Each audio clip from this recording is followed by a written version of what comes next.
10 million, it seems like nothing in crypto. 10 million valuation seems low in crypto. I was a professional video game player. I was playing League of Legends. If I have a startup and I want to get funded, how do I get this first VC to invest in me? Sure, let's do something, We're just humans at the end of the day.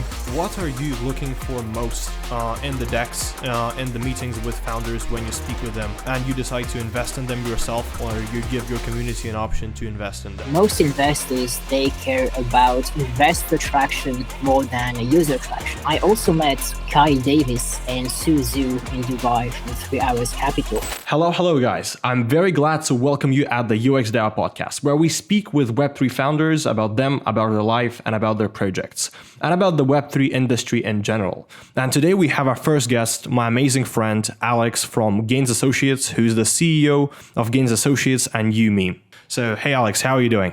Great, and love what you do. Exciting for the conversation. I think it's interesting to mention of how we met, actually, because I think we met around a year ago. I think exactly in June, actually, on an event that was hosted by Da Vinci and some other guys in Dubai, right? Yeah. And I'm not sure if you were wearing the t-shirts at the time, but I saw you at a few other conferences. No, not yet. No, at that time we didn't yet wear the t-shirts. We made the t-shirts exactly before the ETH Dubai conference because we had a lot of hopes on it, I would say. But yeah, I think I've met you many times before, but we actually decided to start working together after the event from Guy Yiannopoulos in Armani Club Dubai.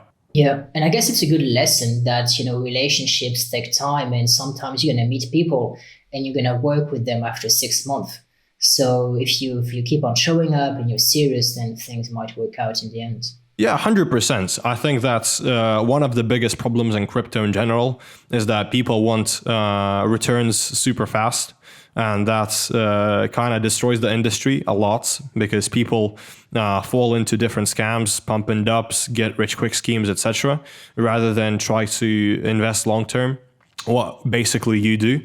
And when people try to build relationships super fast, that also might be an issue because, relationships need to take time. For sure. And I mean, there's so much to say about the crypto space. I was just talking with a friend and it was quite rough. He was asking how many applications besides DeFi and trading, how many decentralized applications have you used in the last year? And pretty much, for most people, the answer would be 0. So when you take a look at it, you're like, what is the actual use of crypto, at least for apps built on top of it? Sure, there is value as a medium of exchange for Bitcoin, value transfer, and so on. But we're still very, very far away from adoption and real use cases. And a lot of crypto is hype. So we have a lot to work on as an industry for sure. Yeah, 100%. So I think for me, it will be, and for the listeners, super interesting. How did you actually get into crypto? And what were you doing before you started using crypto, working in crypto, etc.? Well, I studied computer science. So I guess maybe that made it less intimidating for me. And I was quite computer literate, so I didn't fall into traditional scams, I would say. I knew about phishing attacks and so on, but it still was quite hard. And before crypto, after I finished my studies and before crypto, I was a professional video game player. You are a professional LoL player? Yeah. Oh, wow. It was exciting and rough at the same time. Because you do have to be focused 12 hours a day in front of a computer. You do learn a lot about communication, about goals setting, and about training and processes.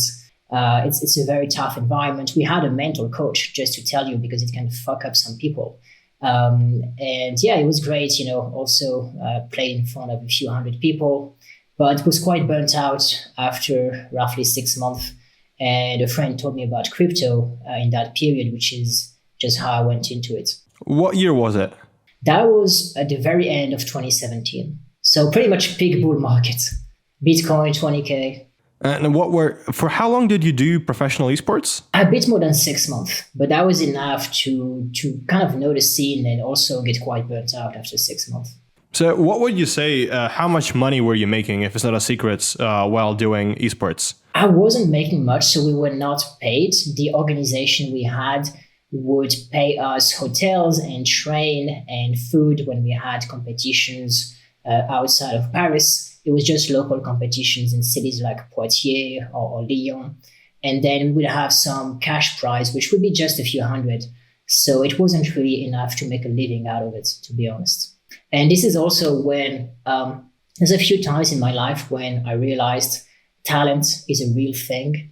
The difference between the very top and right below is huge, huge. You would see these guys and just the movements and so on, be like, there's no way, it's just like so smooth, right? So sometimes you just try hard for some time and you're like, hey, this guy's better, let's do something else. Yeah, 100%. I think that if you need to work like 12 hours a day every day, and in the end of the day, like make, I don't know, 500-600 euros a month, this might be super exhausting, I would say. And specifically, if you see this difference that these people who play maybe 2-3 years more than you, that have a couple of thousand more hours than you in the game, and they have such a marginal difference like in how you play, you can totally understand that you should probably do something that is less talent focused. I actually have a similar story because before crypto, I was doing music. I was a rapper. And so I think in music, it's a very similar thing that you can have somebody who is maybe 40-50% worse than the top guys, or maybe even 20% worse. But they would be making maybe 10, 20, 30, 50, maybe 100 or 1,000 times less money than the guy on top. And your skill and your level, your connections, like even a small change in that can define so much the income that you're going to make. So as I see you as well as me decided to go on a different career path that is kind of more predictable and more reliable, I would say, even though that most people would say that crypto is a very unreliable career and a very bad path to making money. Yeah, I mean, that's a pretty cool story. And I guess there are ways to just rate skill level of a player. But at the same time, what I realized is networking and connections plays a big role. And I'm pretty sure in music, maybe even more. So the level in a team at League of Legends, it was 5 people. So all 5 people do not have the exact same skill level. And so, for example, you could be the weakest or the strongest player. And so I guess the goal would be to be the weakest player in the best team you could. And that would be achieved through connections. And for example, in my case, I was very bad at connections and I was the strongest player in a pretty decent team, but it wasn't the best situation.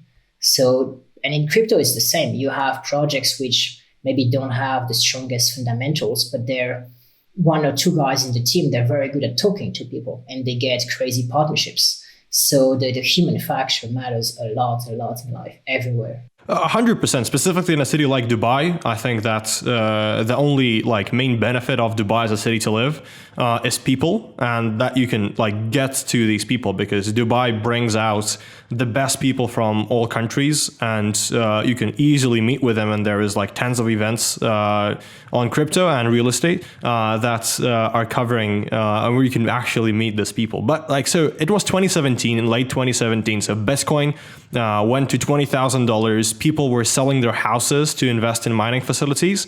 And this was the time when you decided to join. So this looks like a pretty bad time to join because if you invested your money at that time, you probably lost 80-90% in the following 6 to 8 months. And how did it go for you? Both a curse and a blessing. I think it's a good time actually because you learn early on the lesson that you're going to get wrecked and you learn market cycles and so on. So I did lose money a lot. Luckily, there was still a decent, good momentum, right? So there were still in February, in March, a few tokens doing 10x, 5x. So you could still do a few things. Overall, of course, Bitcoin was going down and so on, but the momentum really faded, I would say, mid-2018. So there were a few months where you could still do a few things. So it was a good time to learn, climb slowly the ranks within VC friends to get deal flow. And yeah, I mean, for me, the hardest lessons are the best. So if you lose a lot of money, it hurts a lot, then I guess it's going to be good for you in the long term. Yeah, I remember this time specifically because I remember I invested in a couple of tokens at that time. There was a token called NEO. I don't know. Do you know that token was a Chinese token? And I think at the peak, the price was $200. And my friend told me about it like a couple of weeks before that when it was like $50. And I'm thinking, okay, it's going to go up and up and up. So I've invested like, I think $100 of money that I saved on lunches. I was in 10th grade at that time. And the token never went back to $200. So even right now, I think it's even smaller. And it's a Chinese token when China banned crypto. So you can't do anything. So you were speaking about VC deals. So initially, when you just got in crypto, you started doing angel investing specifically, or what were you doing? How were you making money in crypto back in 2018? Yeah, I'll tell you a bit quickly. You're talking about Chinese projects, and I have so many anecdotes in crypto. And some funny things was sometimes, I don't know why we would regard Asian as, this kind of like amazing computer geeks that would be geniuses and so on. And so the least information you would have about a project, the more hype there would be. And there were, all these fancy, nonsensical words. I should have written it down, but I remember a project. It was like deep forest algorithms. I mean, some weird things that did not make that much sense. Like I've learned like 3 algorithms and so on. It's cool, but it was like even made up words and so on. And the more made up, the more hype. So it was really a crazy time, to be honest. Anonymous founders getting hype and so on. But to the point, how did I make money? Well, we started in February 2018, so quite soon. Basically, there were the ICOs, right? So you have a crypto project, you get funding from investors or angels, like VCs or angels, in a private stage with a small discount because that's an early round, and then you get funding later on, and then you launch your token. And so there were many groups that were called pool groups, and they were pooling the money of multiple investors together to invest with preferential terms in these projects. And these groups, there were hundreds of these, and quite a lot of volume was going through these groups. And they were mostly anonymous groups on Discord, Telegram. You didn't even know what was going on, but with my friends, we were like, there's so much money flowing around and we don't know what's going on. And people would accept the risk. They would accept that sometimes the admin of the group would go away with their funds because there was still good momentum in the market, as I was saying, and projects would be doing 5x or 10x. So even if you get scammed 2 out of 10 times and the other 8 do 5 or 10x, you would be in your money. So that was the state of crypto back then. And so we were like, well, we want a piece of the cake, but we didn't ourselves feel comfortable. We participated in a few of these groups, but we didn't sleep so well. We're like, who did we send our money to, We don't know for how long this is going to do 5x or 10x. The guy might just bounce and we don't have anything. We can't do anything. So we're like, surely there's a market for exactly the same thing, but with a transparent operation and transparent founders. So that's what we did. We did some crazy things back then when we started out because it was very hard actually to get started, get the trust of people. Nobody knew us in crypto. We had no track records. So even though we put our faces out, we put our social media like Facebook and so on with a few years of history to show people, we played football or whatever, we're real guys and they could find us kind of if they wanted to. It was very hard, took some time, but slowly but surely, again, time, you show up every day and people, they start trusting you a bit and you also talk to more people, you get better deals. And slowly things take off. So a question to you. Even right now, crypto is super associated with trading, specifically day trading.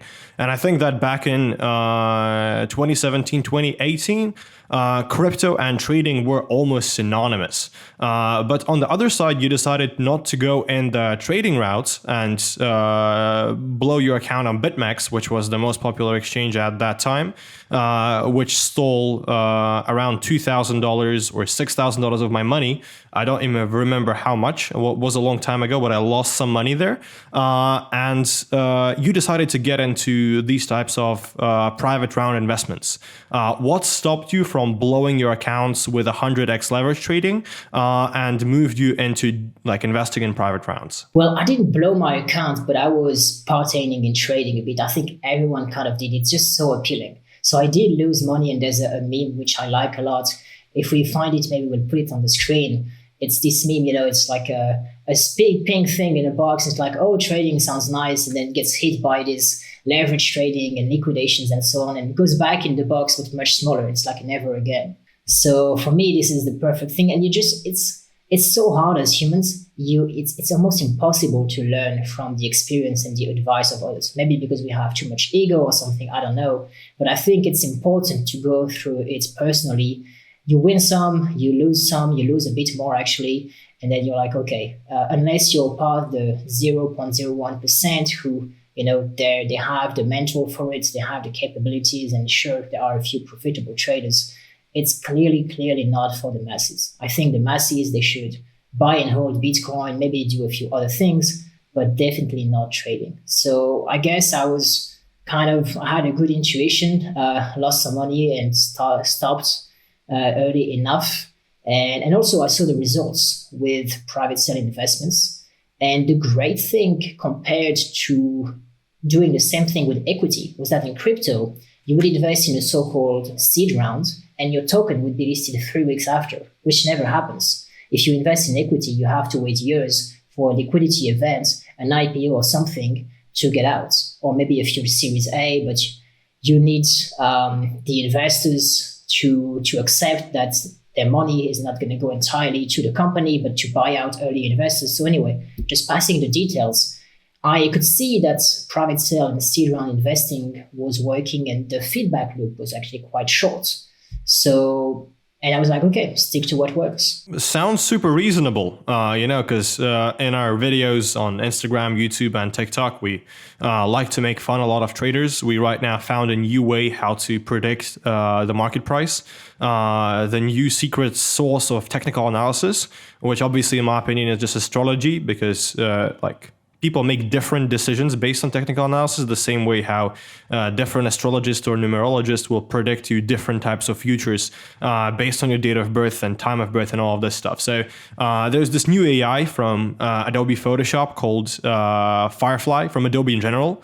And in Photoshop, you can kind of generate the empty side of an image. So let's say we have an image of your face. I just expand around your face and it will generate the room around you. So we just take the charts of, let's say, Bitcoin to USD and just extend it and ask Photoshop to fill the rest.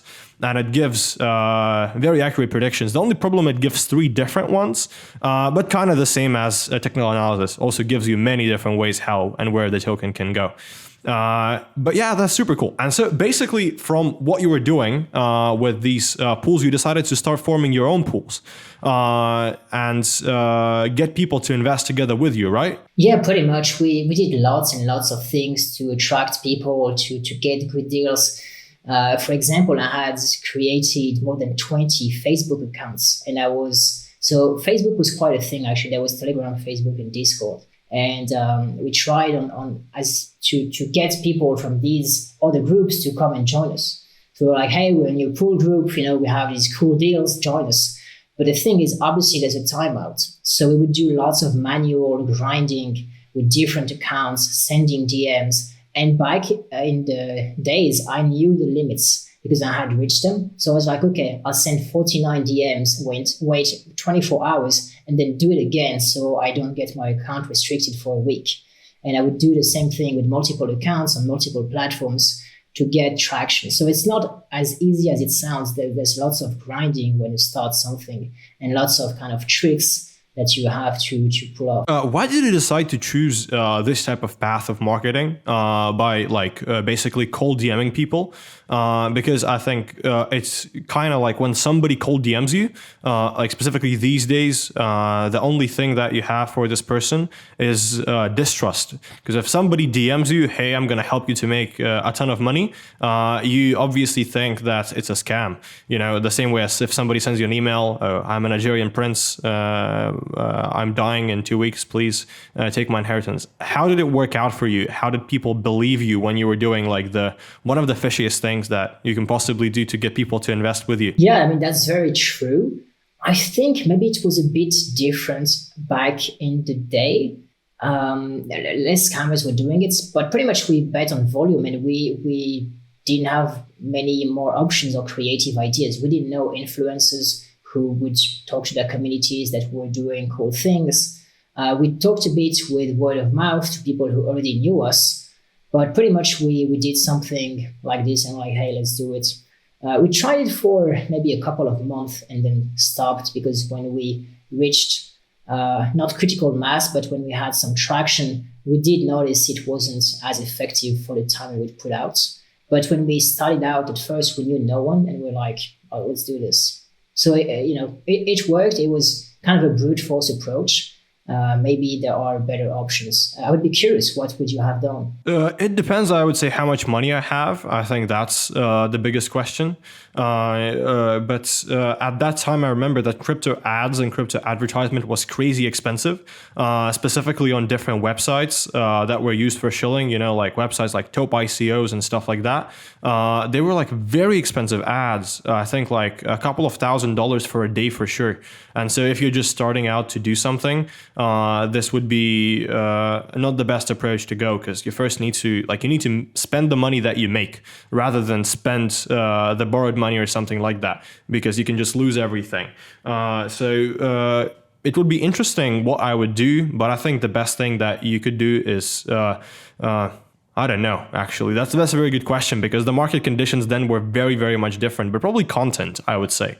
I know there was no TikTok yet, but YouTube was giving some use pretty well. You could still pump on Instagram, use maybe some theme pages on Instagram to do some ads there, try to build a community out of this, maybe use some more sophisticated traffic funnels, like drive traffic to some articles through Facebook advertisement. I'm not sure, did Facebook ban crypto ads at that time already, or they did not yet? I have no idea. I would say no. So if crypto ads were available on Facebook, I'll just probably buy ads and buy traffic from Facebook through a more sophisticated traffic scheme, not one step. So when a person goes into your chat directly, but when they read an article, for example, or something like that, and from there they go into your chat, so they are a bit warmed up. And also just having a Telegram channel. Yeah, for sure. Content is always good. I'm just thinking back, there is one key thing that enabled these hundreds of pull groups to exist. And it was a website named Primablock. I guess the OGs will remember this. It was working with smart contracts, and you could have dozens of people send Ethereum to the smart contract. And then the owner of the smart contract could withdraw it, send the funds to the project. And then after, they could send the tokens to the smart contracts, and people could withdraw the tokens proportionally to how much they invested.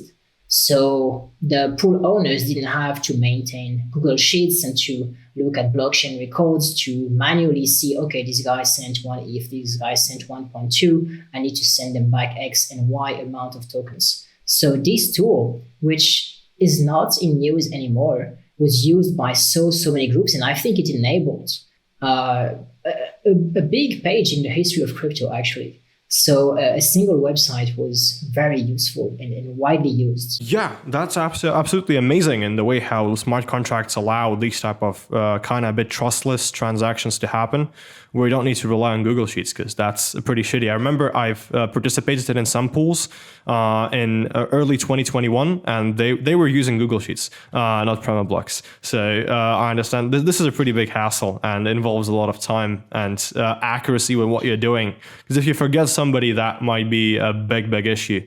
So I remember that in 2018, a lot of people were like, when they were raising money through ICOs, everybody was launching their own blockchain, like blockchain for medicine, blockchain for that, blockchain for solar energy. So most projects that you invested at that time, were they like Ethereum based, or they were building their own blockchains? Yeah, most projects were Ethereum based.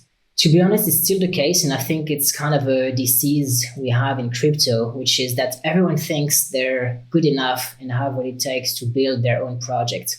The barrier to create a project is quite low, but to be successful, it's really hard. You need to know the right people. You need to be very persistent. You need to be a bit smart and so on. And 98% of the people that I know who are trying, and they were just community members at first, they fail, and no one hears about it. So I think this is kind of something in crypto that if these guys would put their energy towards existing project, I think we have too many project owners and people with ideas, and it's not really ideas, to be honest, or a mission. It's just like, oh hey, can I make a shit ton of money with my own projects, raising funds, and then kind of doing a little pump and dump at the launch and exiting tokens. These guys, they don't really have vision. They say they do, maybe to raise funds. So yeah, there's a bit too many projects when it comes to crypto, in my opinion. But I think the problem that you're talking about was kind of a bit influenced by predatory VCs. Specifically, if we speak about the last bull run, I've met a bunch of founders. It's super funny how, like, a year ago, if you remember, maybe not a year, but like 4 months ago, you go to any meetup in Dubai and you see maybe like 30 founders, 50 founders. Now you go to any events, like 1, 2, 3 founders maybe, and everybody else is doing a service-based business. Like, we help crypto companies to register companies in Dubai. We help them with cybersecurity. Like, even ETH Dubai, which is supposed to be a super like project-based thing, I think half of the booths there were from audit companies who are doing cybersecurity. So that's pretty interesting.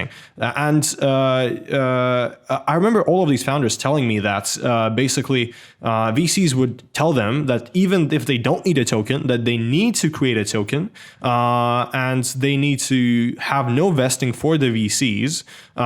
So the VCs, and they need to launch and do the IDO in like 3 months after they raise, so that the VCs can pump the tokens through the KOLs that they know and just destroy the project, basically.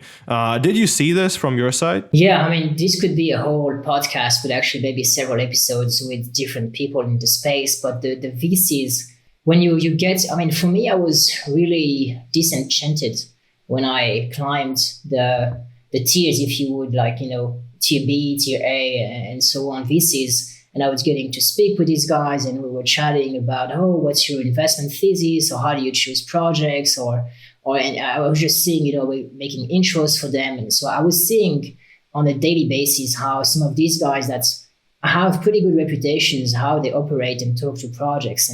And there were a number of shocking things. For me, there are very, very few real investors that invest because they meet the team, because they take a look at the idea, how feasible it is, and everything about the project itself. Most investors, they care about investor traction more than a user traction, for example, which shouldn't make much sense, but that's the state of the industry at the moment. Can you clarify for the listeners what is user traction, what is investor traction, and what is the difference, and how to acquire both investor and user traction? So with user traction, I think it's understandable. You just get users, but how do you get investor traction? Right. I mean, investor traction is pretty much how many people have sent money. And again, there's also levels of granularity. And another problem is that people will they have maybe like a good email. The guy says, oh, have a good day. And they would tell everyone, oh, this guy is my friend. He loves the project and something. So, or maybe they have an MOU and they're going to say we have a deep partnership or whatnot. And same thing when it comes to funds. Maybe the guy has a soft commitment. It's like, oh yeah, we like it. And they're going to be, oh yes, they're in, or something like that. So there's many things, the devil's in the details. So investor traction is pretty much, I would say, how many soft and hard commits you have. And the soft commits don't mean that much. So how many people have sent money to an on-chain address that you can verify? And so usually that is blatantly overinflated, and people kind of lie about it. So it's actually, this is also something, for example, I think having a working live product in crypto is actually detrimental in most cases. The real entrepreneur way of doing things should be ship out the product as fast as you can, get feedback, iterate, and ship new features, see what works. If they don't, remove them, try new features, try new things, experiment fast and hard. The thing is, in crypto, if you have this, you're going to have very low numbers at the start because, well, it's just not going to work the first time. It's quite unlikely. So maybe you're going to launch, but you're going to have, I don't know, low TVL or 50 daily active users. And next to you, there's going to be someone who hasn't launched and who has spent all his energy into a beautiful pitch deck and into selling a dream. And because of how the human mind works, well, VCs resonate a lot. They like to fund dreams and so on. I mean, just recently, there was a startup in Europe. They raised 150 million AI startup based on nothing. These guys have nothing. So I think for projects, it is sometimes better to sell a dream than to execute on it, which is a big fundamental problem with the industry. And I'm not sure there's a solution to it, to be honest.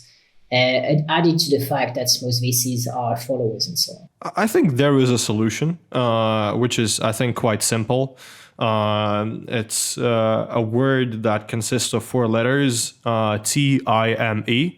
So basically, as time passes, all of the projects that were selling a dream, they just die off. I just finished watching and really recommend you to watch as well if you didn't yet.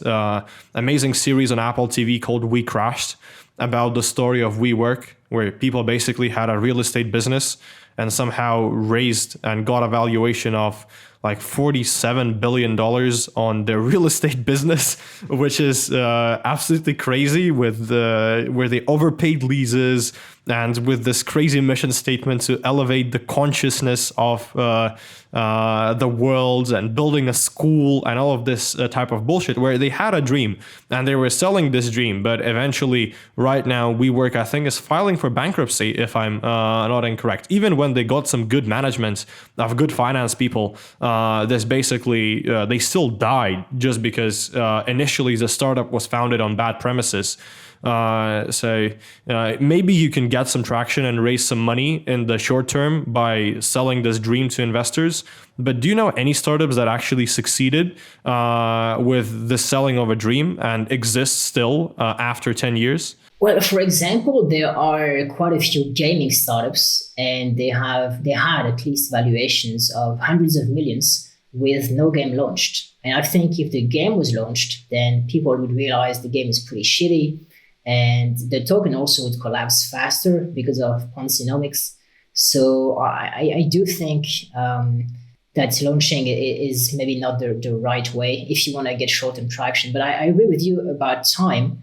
Although the founder of WeWork, for example, ended up raising for another startup of his, I think something than like 200 million, right? So the thing is, in our day and age, it's better for yourself to be a successful scammer, right? And it's very hard, and you have to be able to sleep with yourself and, not scam too much. But many people, when they see this, they're like, okay, what should I do? Should I fucking lie to everyone and sell a big dream that I'm not going to be able to execute on? I mean, it's a real question.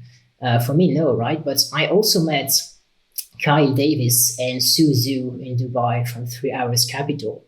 And these guys, they had one of the fastest growing hedge funds in crypto in history, maybe. I don't even know the numbers, but they started with a very low amount, maybe 10 million or something, I don't know, and grew up to billions. So it was very impressive. They were extremely aggressive, extremely arrogant on social media. And then it all blew up with Terra and more. And now they have this new project, OpenX, right? For which they raised 25 million. Again, so it's kind of a smaller scale Adam Newman from WeWork. And I met these guys. I had the opportunity to pick their brains. And they're very, very smart. But the way they think, for me, is reversed compared to what it should be. So they don't think about the product and users. They talk a bit about it, sure, but it's just an excuse because they understand what makes people tick. And so they engineer their whole marketing communication, and they plan it like a movie script. So they're like, okay, there's a beginning, there's an intro, there's the characters, and then something happens, and then you solve it, and then there's drama and more drama, and then there's resolution. So it's like a storyline, an arc that they plan. And they have the wildest things that make no sense surrounding their core business. For example, at some point, they were starting to talk about a chicken restaurant. And I'm like, what is this? And they were like, oh yeah, we will do chicken stuff. It makes no sense. I mean, it's people are gonna love it. So it's just, like they just want to make buzz on socials and keep people on their toes because people are just like they react to it emotionally. So there are successful kind of, I mean, based on, I mean, they have a lot of money and still do even after what happens. So it is the state of the industry, and it's amplified by social networks and algorithms and just how our human nature is, because we like drama, I guess. People love drama. We even see this with our reels and TikToks. So the reels that we actually, our reel performed super well. We've gained, I think, like 80 followers from yesterday to today in the last 24 hours. So, by the way, we are super new in the reel space. So we've just launched, I think, 18 videos or something like that. So not that much. And for us, growing from 0 followers to like right now, I think 270 in basically a span of like 3 weeks is pretty good, I think. And I think the growth will go on. But the videos that make a lot of noise are videos that's invoke bad feelings into people, like where we shit on traders, or we shit on Binance, or we shit on designers, etc., rather than videos where we actually share some valuable things and give out the experience that we have. But I think it's just the game. So, but here in Reels and TikTok, you don't really do anything bad. You just like create some publicity for no reason. And in our particular business model, it's almost impossible to scam people out, because you can make, I think, 10, 15 times more money when working with people on a long-term basis than if you scam somebody on a money that they paid you for a website, because you will never be able to scam somebody out for more than, I think, $30,000, which is basically nothing. If you have a team of 15 people, you'll spend this money in, I don't know, a month. So it's not something not worthy for scamming. So, but in the business of like hedge funds and venture capital and selling tokens and stuff like that, you can scam people for much more money, and you can scam somebody for many $1 million. And I think the main question here is, how do you recognize psychopaths and sociopaths? Because you run your own VC, and I think that you meet a ton of founders all the time, specifically like in the bull markets. How would you say you can distinguish in a pretty fast environment in 1, 2, 3 meetings that somebody's a psychopath or a sociopath? What is the secret? I don't know if I have the secret. It's pretty hard. I do think, first of all, you have to be a bit crazy to be a good founder. So you need to be a bit of a psychopath, to be worth investing into. So there's that, because the guy needs to be able to understand people and how to get what he wants and so on. So that's a bit of, manipulation at the end of the day, understanding social constructs and what to say, how to behave. So it's very hard. I mean, I guess intuition, just confronting yourself to more people and seeing what works and what not. You just have to accept that some of your investments are going to be scams, especially in crypto. And hopefully some of them are going to moon and offset it. That's pretty much it. And I was going to say, as you're saying that it's not too bad, the TikToks that shit on traders and so on, I agree with you. Because if you don't do it, someone else will. So I'm a fan of don't hate the player, hate the game. If you think, the world is fucked up or whatnot. And also wanted to say that you guys do an amazing work, because we have made so much progress in such a short amount of time with the redesign you had and the whole user flow. We understand much more, because easy is hard. So making things easy, you might think you understand, but you really need the experience and someone outside, because you've been maybe working on your product for a long time, and it's very hard to get out of your head and think about, creatively about first principles or so on. So if anyone just wanted to put it out there, is looking for a good redesign, UX, really, maybe the app like users are complaining a bit and so on, you will understand, you will find many more problems, and these guys, they work super fast. So like we were extremely surprised, like on time or ahead of time, always deliverables, top notch calls and so on, good vibes. So absolutely recommend it. Thank you so much, man. Yeah, no, I mean, it's entirely true. So I'm happy to say it 100%. It's nice when people shill you when you didn't pay them, but they paid you.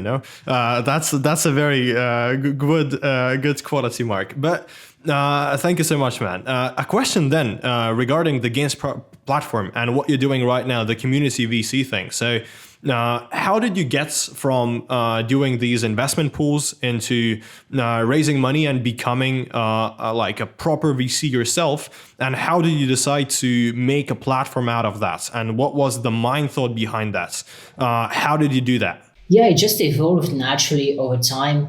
And after Primablock, the website which was automating things, Primablock stopped and we had our spreadsheet moment as well. And this was starting to be unsustainable because we had too many projects and things were moving fast. So we needed to build pretty much our own Primablock with smart contracts.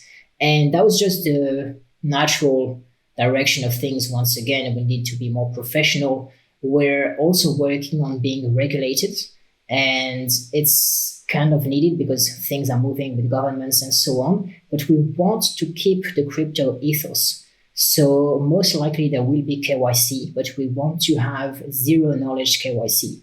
So pretty much you will prove you're not from a sanctioned country without sharing the actual information about yourself. And so that's pretty cool because it respects user privacy.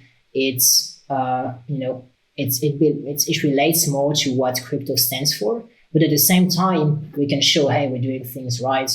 Don't fuck with us, here we're good guys, don't sue us for selling securities and so on. So, and this brings a lot of trust as well when you do things right. So it takes money and time to do things by the book, but I think it's kind of time as well. The industry evolves from the Wild West to something a bit different. Yeah, 100%. But at the same time, I'm not sure is it good or not because, for me, like I love Dubai specifically because of super good tax regulations and the fact that I can just make freelancer license and do design work and just basically pay one time a year what I need to elongate my license. And that's a super cool thing. And even as a company, I think if you make them less than around, I think, somewhere in like $260,000 a year, you don't need to pay any taxes, and then it's just like 9% corporate tax, which can also be with good accounting not paid in the full amount. But in Europe, things are very different. And like you are a person from Europe, you're from France, which is one of the most socialist countries, I would say, in the world. Even I think much more socialist than countries that call themselves socialist. So how is it to become a person with the mindset to do business from a country like France? What motivation would you give for people who live in France, Spain, Argentina, Italy, like these types of more socialist countries to start a business? I would say just start a business with your own job and try to scale it and then leave the country if you can. It's very sad to say because I do love France and France has many good things, but there are things structurally with the government and the laws that would take 2 decades to change. I mean, so at the moment you're just like a grain of sand and, just move to the right place to build your business. And maybe if you're big enough, because the regulations and so on, you can only tackle them if you have the right size. For huge companies, you can be there. And the fucked up thing is the small companies that pay all this shit, right? I mean, there's huge companies settled in Europe and they don't pay tax or they have deals and so on. So it's kind of fucked up. Just look out for yourself, start some things on your free time and then move to another country if it starts to scale a bit. And then if it starts to become really big and you want to go back to your home country, well, then you can do it and maybe have special arrangements. But I know that some countries in Europe have like a leave tax, as I know. Like I know that specifically Italy, that if you stop living in Italy, you still have to pay tax to Italy for a couple of years. Does France have something like that? No, so France, if you leave out of France, if you live more in Dubai than in France, you should be good. So there's nothing like that in France. But yeah, you should check individually for sure. Okay. So asking for you as a person who helps companies to raise funds, what are you looking for most in the decks, in the meetings with founders when you speak with them and you decide to invest in them yourself or you give your community an option to invest in them?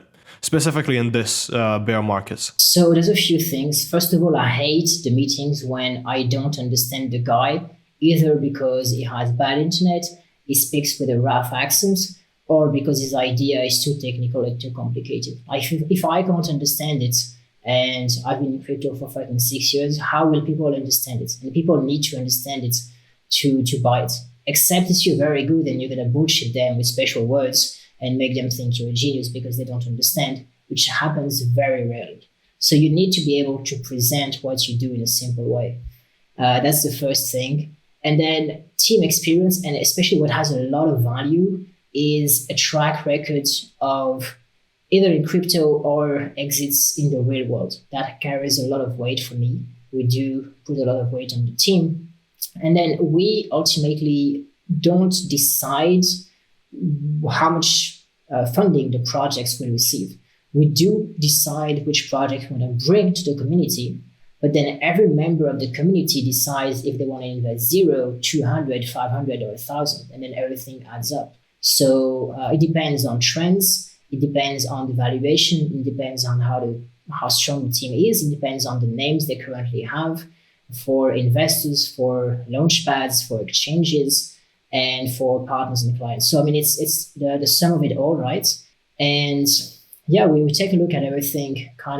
We used to have a grading sheet, like Jan Balina pioneered back in the days. That name might ring a bell to people. Now we do it more intuitively. We know which projects are going to do well or not usually, and we pass a lot. We pass on a lot of projects. You have to.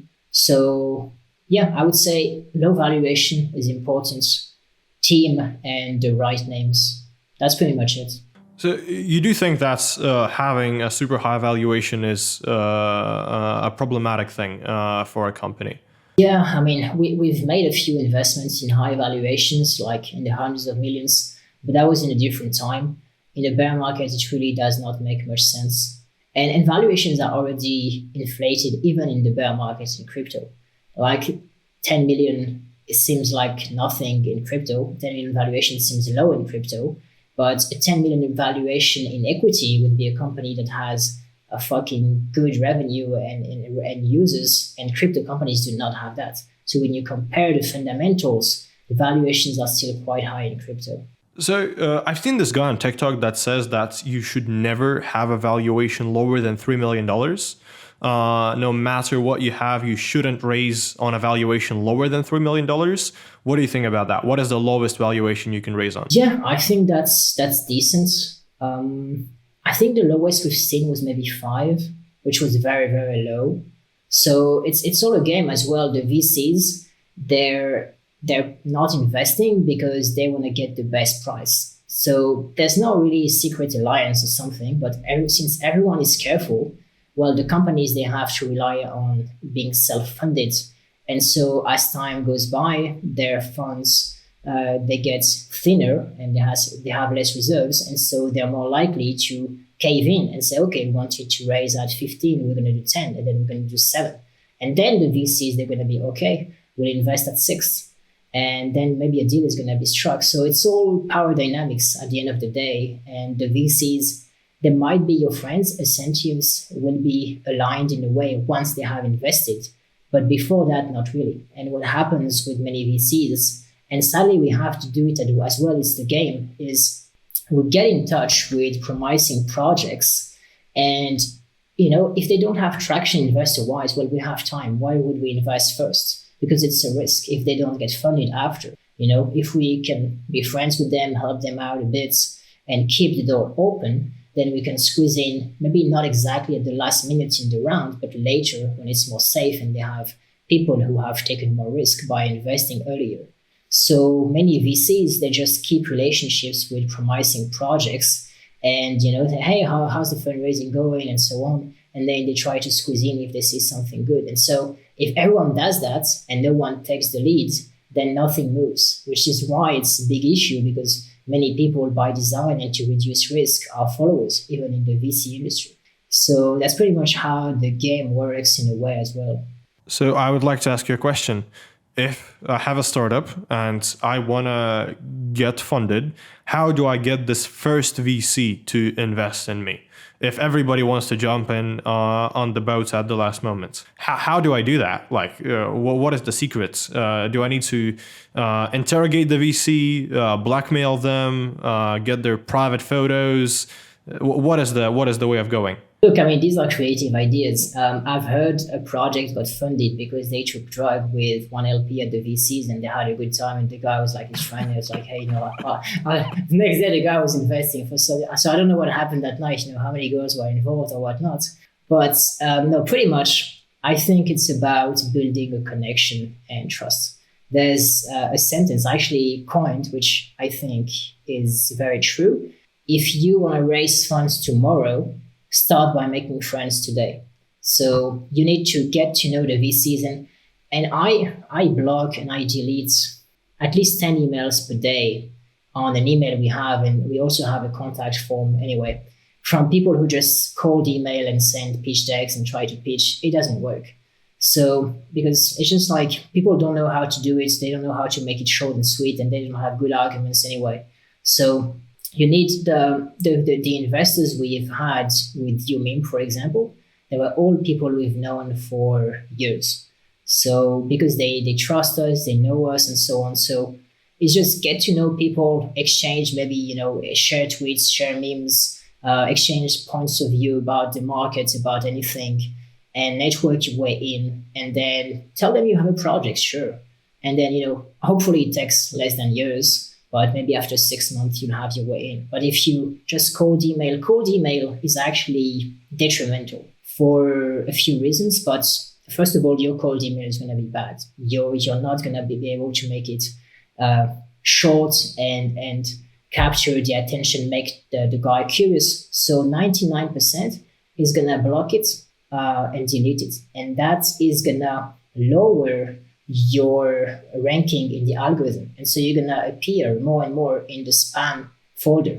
So you're going to waste time and no one's going to read your emails after some time. So you need to try to meet people, you need to make friends, and grow your project as much as you can to have the strongest arguments. But get to know people. At the end of the day, most of the business maybe does not make much sense. It's quite arbitrary. It's like, hey, I have a good feeling with this guy. Sure, let's do something, you know. We're just humans at the end of the day. When you're a VC, a ton of people want to be friends with you. How do you feel when you understand that basically everybody who wants to be friends with you, or most of them, just want you to give them money? How? Like, do you lose trust for people? How does it work? Like, because everybody is just trying to pull money out of you. And how can you really start feeling some emotional connection with a person if the person just wants to take your money? How does it feel? Yeah, not so good. I mean, and even we're not a top tier VC per se, but when we go to these events in Dubai and elsewhere, I can see people, they want to talk to me. I'm talking to someone, I can see with the corner of my eye, there's another guy waiting. So it's a bit heavy, and like you just have to accept it. I mean, I don't think people are bad, and you can meet some nice people. It's just there's not much to do. You know, people, they want to talk to you for a reason. They have a vested interest, and you can bring them something. But at the same time, you do have things to win. You know, maybe 1 in 50 projects is gonna do 100x. Maybe there's a guy who is very smart, very hardworking. He doesn't have much connections. He's starting. So you have to stay open, but you also have to be very mindful and to know to control your time, because people, they might be time suckers and so on. So it's, you know, you have to cater for yourself as well. So, you know, manage it. I guess there's no good way. It just is. So the bear market is basically usually the best time to start building, right?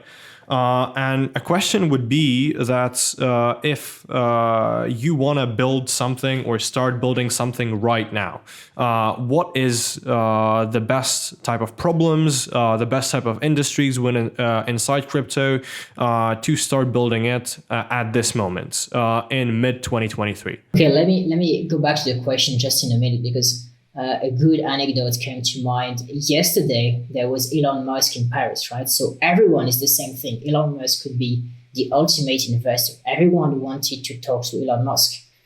People queued for 2 hours. They were fucking so close against each other, could not breathe.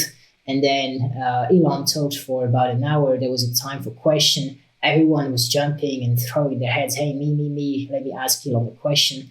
I could see entrepreneurs. They had some of their MVPs, some tech guys. They had something on their hand with like a glove, like a robot-like, and the guy wanted to ask a question and show his project to Elon. So everyone was competing. There was a guy in a wheelchair who was like, "Hey, let me ask you a question. I'm in a wheelchair." So people were using the craziest arguments just to get, like 30 seconds to speak with Elon. And so I don't know, I guess for him, it's like the extreme position. Many people want his time and attention, and maybe for him to invest or do a tweet about it. So I don't know how it is, but I guess that's it comes with success. So I guess, ask a very, very successful guy how he deals with that in a much more extreme way. Maybe you would have an answer, since he has been doing that for decades. It's been successful for a long time. Regarding the best kinds of projects to build in 2023, okay, let me think about it. I think the metaverse is very hard. I think it's huge problems to solve.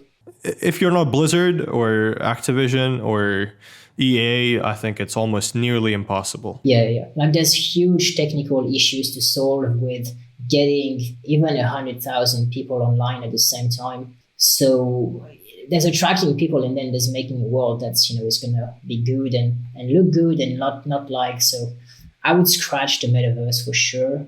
There's a good thing, which is there's more real AAA games coming up in crypto with the traditional studios. So that's pretty cool. But making a game you need the experience. You need top-notch designers, top-notch people who understand not the game theory, but like game balancing and so on. Like there's many expertise that you need to gather. So if it's not something you have experience in, I would not start a game at all. Remains where DeFi. Well, DeFi is not easy. You might create a good product, but how are you going to attract TVL? To attract TVL, you need trust. To get trust, you need big names. Usually big names will give you the trust by proxy. So it's pretty hard as well.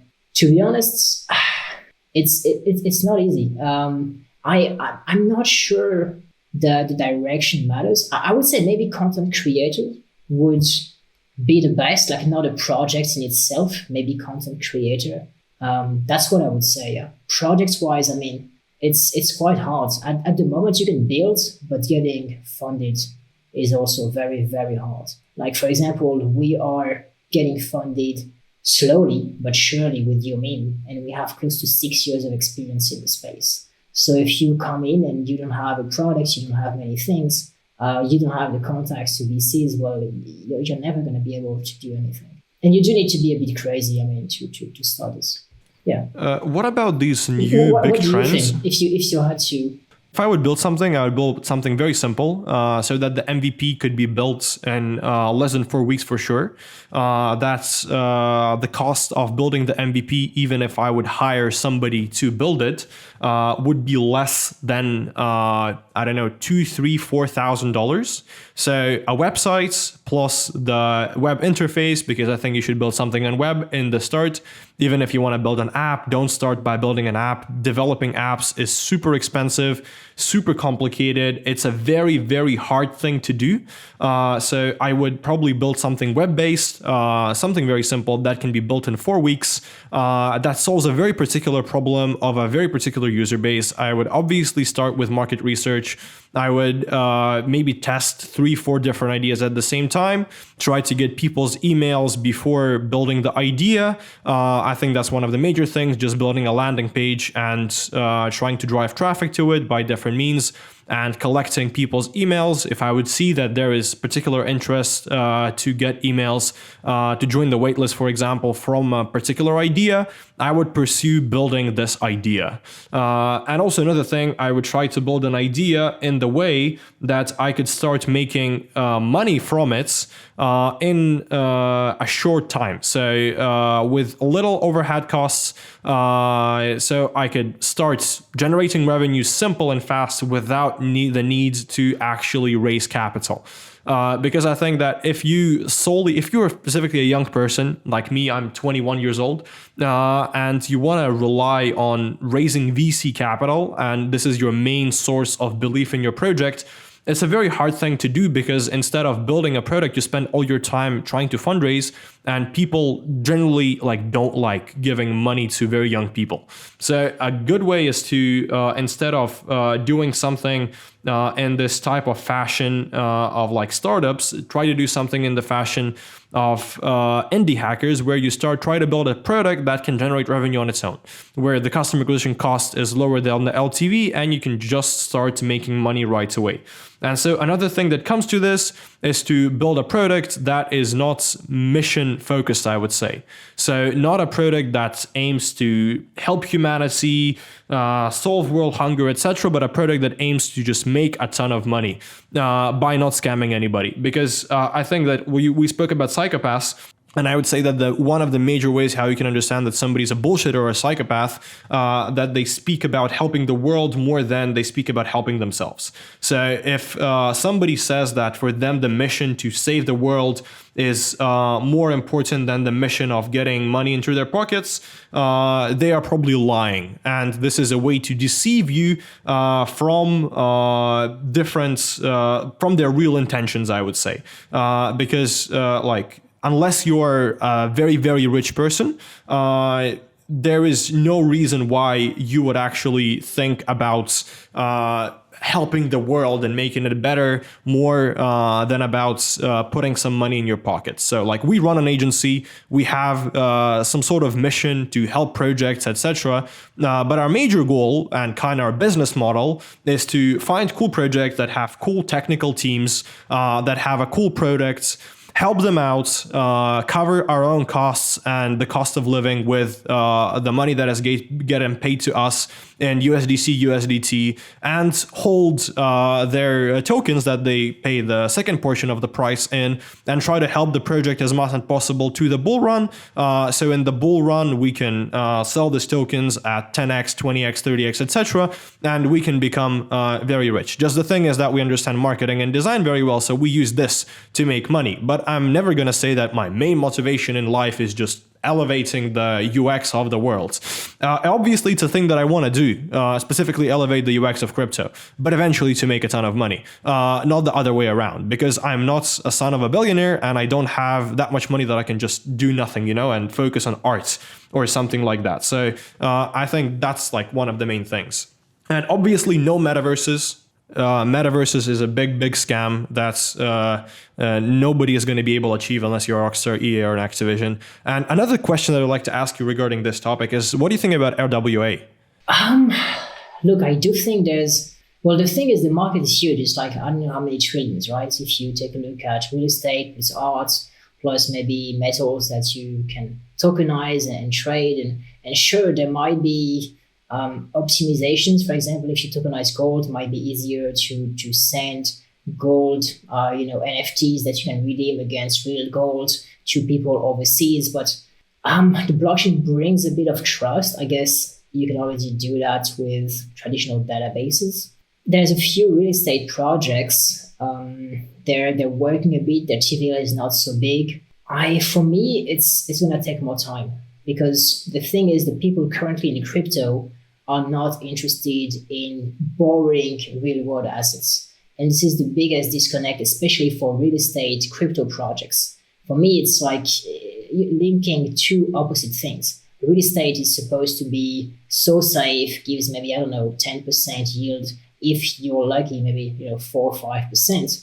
And in crypto, people are looking for 10x minimum, right? So you're trying to give crypto DJs who don't care about losing money, they just want to change their lives, and they're addicted to gambling and they're ready. You're trying to give them a safe option on chain. Well, it's not going to interest many of them. So I think we need different people to come to crypto for liquidity and interest, buying pressure to be in for these real world assets. And there's many projects with watches, with even wine, tokenizing all the real world assets. I think the timing is a bit early, in my opinion. But we'll see. There's brands that are doing things like that. So if it slowly goes into public domain and people are used to it, yeah, but it's going to take more time. And by the way, a quick thing about what you were saying, oh, I want to help the world and so on. It also happens for the VCs. Some of the VCs, you go to their website and they're like, oh, our mission is to help entrepreneurs, bring them all the support. There is, I don't think there is ever written on a VC website, we're here to make the most money, right? They never say it. You cannot say that. You can't. But it would be funny actually to make a website like this, hey, we're here to make the most amount of money and we're going to help you make an amazing company because we want to make the most amount of money. That would be a pretty cool selling point actually. But most VCs, yeah, they're like this with these kind of worldly ways of seeing things and helping people. And it's the lingo, the narrative that is, I guess, pushed.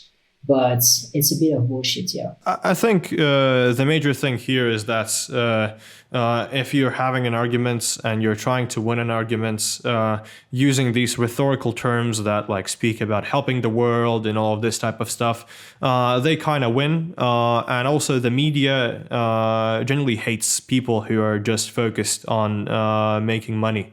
And, this is not the story that sells. Nobody is going to praise somebody for them making a ton of money, except of other people who want to make a ton of money. But the media and all of this stuff loves to praise people for their help of the world, like this SBF. I want to become a billionaire to donate to charity. Fuck God, like that is so insane. Like, I guess that's a big option if you're, I don't know, Bill Gates and stuff like that. And giving to charity is a good thing. I've donated to charity a lot of money through my life. But obviously, the goal of making money is to have a better life for you and your family and stuff like that, rather than just donate everything. Like, that's a weird thing. But the media loves it. And the media loved SBF before the scandal. Like, the media praised him. YouTubers praised him and stuff like that. And somehow brutal honesty doesn't work that well. And I can't name many examples of companies that actually grew up through this type of brutal honesty, Even I see it through sales calls and stuff like that. If like I tell a client, our goal is just to make you a good service so you make more money and pay us more money.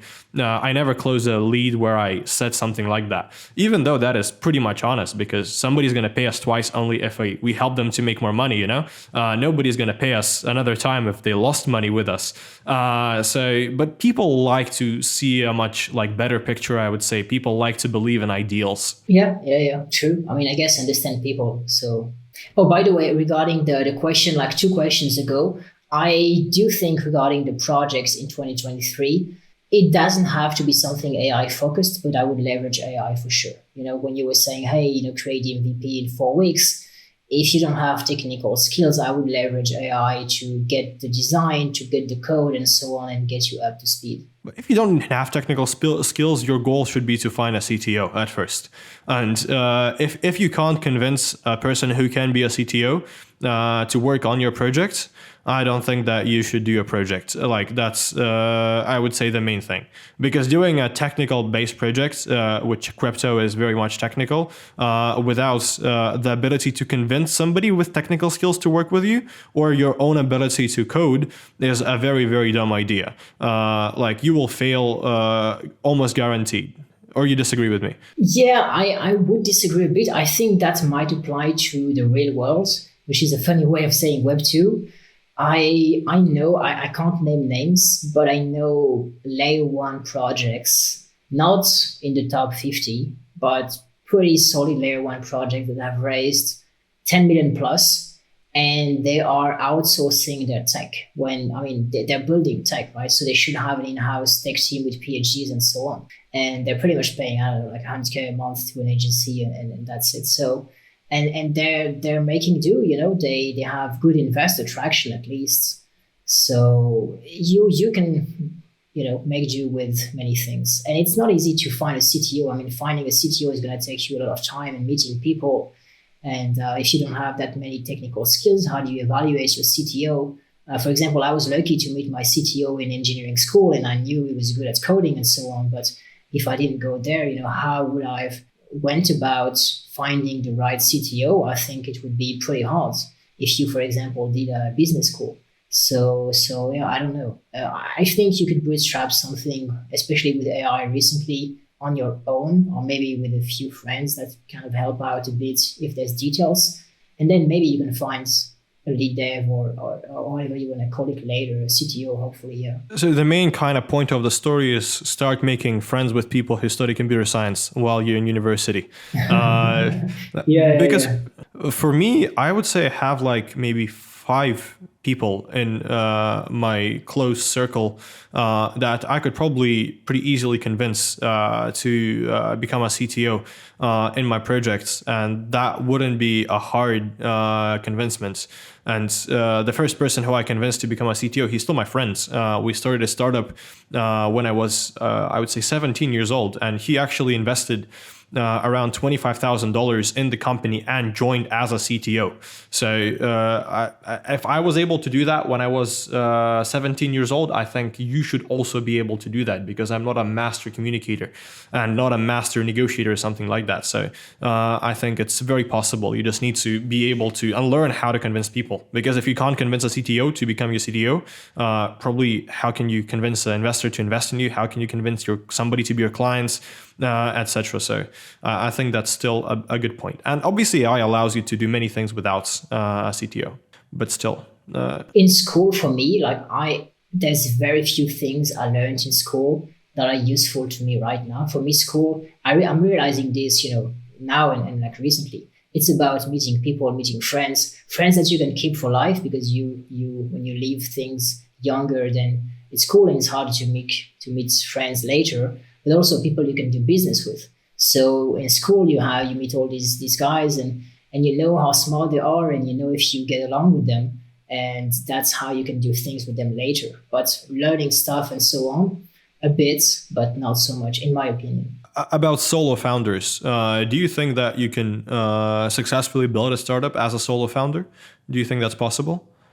No. There's a very nice quote from Arnold Schwarzenegger, and is saying the self-made man is a myth, doesn't exist. People were saying this about him because, he was putting his own mental energy and his own willpower to train at the gym, but he had a coach and so much support. There's so much that the team does, and even if you're working a lot and it's very smart, you will never do as much as a 10 people team or even more. So you need people. You absolutely need people. You're never going to do big things alone, for sure. What do you think about this new thing that is emerging and is pretty popular, and I think is getting traction in crypto as well, called venture builders? Because many founders, I would say, think about joining like startup studios or venture studios. But at the same time, they usually take like 25+% of initial equity. And that is taken a lot, specifically if you have more than 3 founders. Yeah, 25 is huge. Even 5 was huge for me. I would say most of them are not that worth it. Even one of the best in the world, reputation-wise, Techstars, they do take roughly 300 startups a year. And I was chatting with a very knowledgeable investor friend who has been investing since many years before me. And it was like, Techstars is not such a good signal. People, they're happy, but they're not happy when you go to Techstars. It doesn't change your life, and yet it's one of the best in the world. I guess maybe YC might be an exception. Y Combinator. But Y Combinator is not specifically a venture builder, so it's an accelerator, which is right. I guess, but it's I unless you're completely stuck. Sure, try it. Why not? Or if you're very young, maybe you're going to learn things. Otherwise, I am not a fan personally of these. And also, I see it with what we do with Gains. We invest and we help projects. We're not a venture builder, but we do help projects however we can. And I can tell you we're doing our best, and we have 3 people for BD spread over, more than 100 projects. So we do intros, we do posts and so on, but it's hard to cater to all of these projects. So if you're a venture builder and you have to put real time and effort in each of your projects, I would say, check how large their team is and how many projects are there. And then you can estimate the man hours you're going to get as help. And I mean, usually my guess would be these guys are trying to get the most margins, and they would be spread quite wide, probably too wide to really help out. I'm sure there are exceptions, but usually I would stay away from those, I would say. Yeah, this sounds pretty reasonable. What do you think? Have you had any experience with them? I read a couple of articles and also met a guy who works in a venture builder basically the day before yesterday. So what he told me that they basically have a fund of $100 million or 95 or something like that. And they basically spread it out of 12 startups. And they like invest. So like YC invests, I think 500K for 7.5%. I may be a bit wrong in the exact numbers, but they invest like $5, $7, $8 million in each startup. And like with this level of involvement, maybe there's a bit of a higher chance of you succeeding. But at the same time, when you have a couple of people, it's a debate of, is it good to have people that can block your decisions, for example, when you are building a startup, or it's not good. If it's a smaller company, maybe it's actually bad, but if it's a larger company, it's very good. So situations like Adam Newman and WeWork don't happen when you're losing millions of dollars per day. Like they were losing $2 million per day, which is absolutely crazy. So it's, I don't know, I'm not really sure about that. In my opinion, the best way how you can go about building businesses in general is, first of all, build a service-based business. So a business that is focused on just delivering some sort of service for a customer, like development, marketing, design, social media marketing, etc. And then when you have a good cash flow from that type of business, try to move to something that is product-based, because the service-based business is the less risky business to start, as in the first 5 to 6 months you basically have no costs. You pay people if somebody pays you, etc. You can do this yourself. You can learn a skill by this, and then you can, with the skills that you learned actually, and with the money that you made, try to build a startup and try to go as far as possible without actually raising money, because it's going to be much easier to raise if, let's say, you have 100, 200, 300,000 users than if you have zero. It's going to be much easier to raise if you've made let's say $2-3 million with outsourced software developments than if you haven't done that. And trying to jump on gigantic ideas and solving gigantic problems as a 20, 21, 22, 23, 24-year-old even is probably really not the best way of going. And it's better to spend your early 20s trying to actually understand how to make money, how to make deals, than how to solve world hunger or make a Band-Aid that will test all of your blood in just 5 seconds, So yeah, Theranos style. I mean, yeah, for sure, just start to do something. But going back to the first point when you were talking about this venture builder with a 100 million fund as well, I don't know these guys, I don't know who they are. Maybe they do have 100 million. It's totally possible. But the first thing that came to mind was that many people also just exaggerate a bit on the numbers. And there's a big example, a VC named Gems, and you would see many articles in the press about them investing disgusting amounts, like 20 million and so on, in projects that are not that good. And so, I mean, OTC deals do happen, but it's just too big. And I know for a fact, and I've asked this a few projects, hey, can I see the transaction on chain? I'm happy to sign an NDA and so on. And it's not here. So it's easy to say, hey, we have 100 million funds and just pay a few Forbes articles or whatnot, a few $1,000. And now everyone believes you do have 100 million funds. And then you might do special deals and you might say, hey, we'll invest 10 million based on the condition that you also raise from maybe a top tier VC on this list, or you reach X amount of users. Otherwise, you just get 200K for now. So there's many things you can do. And again, the devil's in the details. And And the projects lie and the VC lies as well. So you have to be careful both ways. What do you actually think? I always had this idea, and I think some YouTuber actually made it. But did you ever think, just for fun, to launch a company and just for fun make it a crazy high valuation?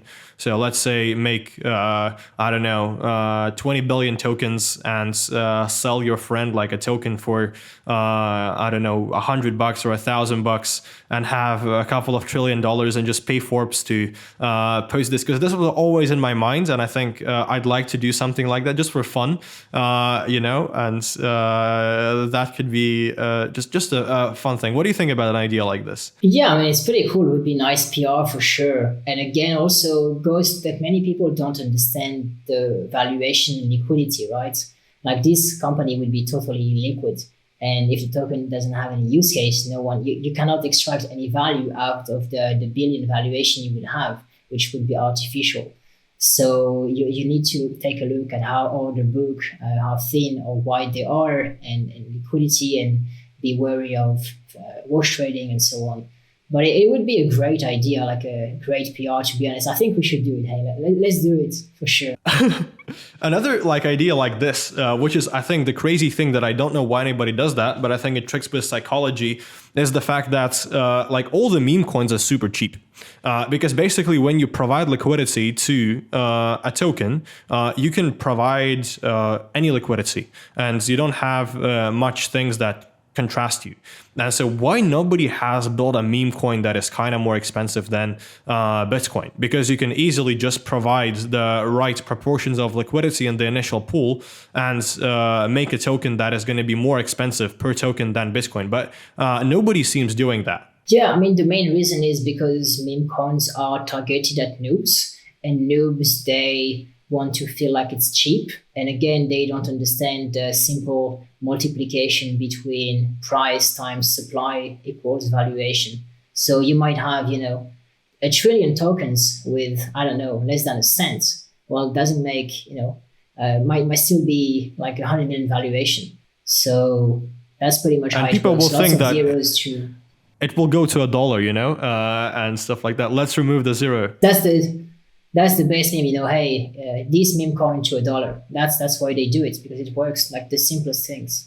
Yeah. This is the same thing that my other client told me about the fact that this is the basic psychology that they're playing on. So when we started speaking about memes, I think I cannot speak about UMeme. So could you please tell me a bit more about the project, what type of problem you're solving? I know it runs on Lens protocol, so I'd like to find out more about this. Sure. So UMeme is a social network for memes. You can think of it as Instagram for memes. And I've realized the power of memes after 6 years in crypto, because many times projects valuations, they don't depend on fundamentals. They depend on how much the community believes in it, how much of a sect it is, and how much you can convince others to buy it, that it's going to do well. And what ties the community together, it's memes in part. So memes are very, very powerful. And I think there's 9gag, has proven that there's a market for memes. 9gag has more than 100 million users visits per month. But 9gag is a bit old school. So pretty much we want to do a new 9gag, modern one, with more exciting features with AI. We have a feature named text to meme. So if you want to do a meme, one of the problems we solve is the blank page problem. You don't know where to start? Well, just go to our text to meme feature, write a few words about the meme you want to create, wait maybe 20 seconds, wait for the AI to work, and you'll get 10 options, and you can find one that you like, refine it if you want. So what generator do you use for the text to meme? We use a combination of Stable Diffusion and ChatGPT. So there's actually quite a few things we had to refine, but pretty much we take a look at the sentence, we rephrase it many times to get a bit more different options, we make it funny, and then we generate captions based on those to make it simple. So I'm not going to tell you, by the way, so you mentioned we are Lens protocol. We're Web 2.5. So we have some of the memes that are on our traditional database, Web2, and some of the memes on chain. And for me, I think if you hear a social fi project and they're like, our mission is to give back ownership of content to people and so on, I think it's important, but I don't think that's gonna be the driver to create adoption. It might create adoption in crypto, and that's good, but crypto is super small. So what's going to be the driver of adoption outside of crypto is going to be a real use case. Is it funny? Is it interesting? Does it spike emotions or anything like that? Something concrete? Because the bulk of the people on Earth, if you want to make something truly big, they don't care about privacy or anything. All the scandals with Facebook data and so on have proven that the 2 billion users and so on, they don't care about it. Even the young people, they don't care much. Everyone signs, oh yeah, I've read the privacy agreement. No one reads it. No one cares that much. There's a very small subset of people that care about it. And it's cool, its importance. And we do usually people who break the law care about privacy, from my experience. Yeah. Because sorry for interrupting you. Just not necessarily. Interesting thought that like when Telegram was getting adoption in Russia, the first adopters, like because when I was in high school, we had some classmates who did drugs, nothing super serious, but still illegal.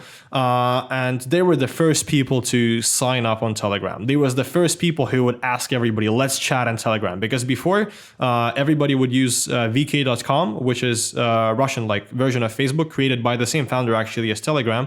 But the problem is that vk.com like almost officially leaks everything to Russian governments, to police, to everybody. And I have a suspicion that Telegram does this already right now as well, because one of their C-level executives met with the prime minister of Russia, etc., and it got unblocked somehow. So there are many questions to it. But initially, everybody who was driving all their friends to use Telegram were the people who smoked some weed. So this was the main adoption of privacy, because Telegram positioned themselves as like a private messenger instead of non-private WhatsApp at that time. So I think what really matters is getting something for the time you're spending, right? If you want to watch a movie where you're getting enjoyment out of it, if you post on Instagram, what you're getting is social proof. You're basically building your online life to show people that you're cool, guys and girls, right? So that has value. And now for Twitter, I mean, even Elon Musk now is saying that a part of the revenue from ads are going to go back to creators. And I think that's right, because on Twitter, sure, you do build a bit of your online presence, but why wouldn't you get a share of the value you help create for this company? So it's also the same thing we're going to do with memes. So in a way, it's meme to earn, which is a bit funny, but for me, this is a bit anecdotal. It's going to be here. There's going to be rewards and incentives and gamification. But the main thing, if you want to do something big, is bring value to users. And how do you bring value with memes? You just make it fun, and you give exciting tools to create memes. And that's pretty much what we're doing. We have, by the way, an amazing feature, because right now what we have is pretty cool, but the memes, they're about events or things and not really about people in a personal way. And a big thing in Instagram are the stories, because there's this, voyeur thing, and everyone wants to know what everyone is up to. And that keeps people from that makes people come back every day, right? And multiple times per day, actually. So what we're going to have, and that's a world first to my knowledge, is we're going to allow people to very easily memify the stories. So you're going to be able to do the same thing you do on Instagram on your meme. You're going to be able to take a picture, and again with AI, the AI is going to add a caption and kind of memify it. And we have pretty good results. So I'll give you 2 examples. First one was I took a picture of my friend working at the computer, and he also had a phone in his hand. And the AI was like, oh, I see you're trying to multitask, but maybe you should try to do one thing right before. So kind of roasting him, right? And I thought I was like fucking genius. And then another day I was waiting for a girl at a restaurant, and I took a picture of 2 empty plates, a candle, and the menu.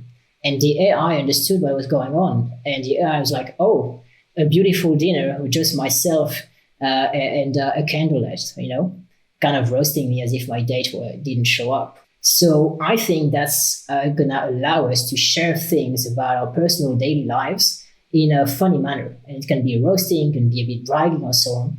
And so I think there's many, many possibilities and potential with memes. We have something to swap faces. You can turn your friends into memes. So it's a pretty cool website. We're shipping features quite aggressively, and I'm very excited for it. If you guys want to check it out, the URL is umeme.com. So like YouTube, but with meme instead of tube. As any social media platform, I think the major problem is that any social media is basically a marketplace. And you have people who view content and people who create content. How do you solve this problem and both get people who will create and consume content? Because if you don't have creators, nobody's going to consume anything. If you don't have consumers, why would I dare and create something? So how do you tackle this problem? It's a good question. I do believe that quite soon, maybe in a year or two, there will be a good percentage of the content created by AI. So because it can already do a pretty good job at it, it just needs a direction and inputs. So what we're also working on is having a crawler on the web that parses the news and then covers the news with a meme angle. So I do think there's going to be a lot of content created by AI, which kind of solves the creator problem. But it's true that we do need humans for now, and it's the hardest part. It's pretty much solving what you call the cold start problem. The snake eating himself by the tail. And so there's no shortcut. You have to talk to people, and you have to make them try your app and ask them what they want. So you need to get power users, people who like and create memes in other apps, and bring them in and try to make the best product for them. And if you can do that, even for 10 people, it's huge, because that means people are going to love it, and you're going to bring more people slowly. So I guess at the start, bring people one by one. It's also a big advice from one of the YC founders, which is when you start, do things that don't scale. So get your users one by one and so on. And when you have some traction, then sure, you can spend a bit on ads and automate things. But at the start, you should get feedback from users, because that's very important. But you should get feedback from the right users. It's also a big thing as an entrepreneur. Everyone will have advice and feedback, and you should learn to sometimes not listen. Actually, quite a number of times, not listen.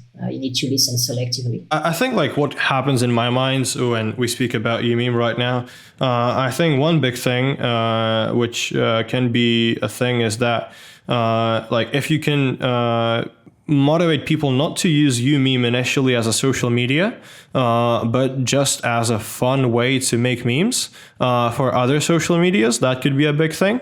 So, like different apps pop up, like TikTok actually started like that. So it was called Musical.ly. And I remember like when I was like 8th grade or something like that, everybody was just, all the girls were making these lip sync videos that they would post to Instagram later. And I would see them and I would know everybody knew what is Musical.ly. Just only girls used it. And it's later, because it already had all of this lip sync content, evolved into dancing and other things. But initially people didn't really use it to watch lip syncs, but just to create them. And another thing that I think is pretty cool is meme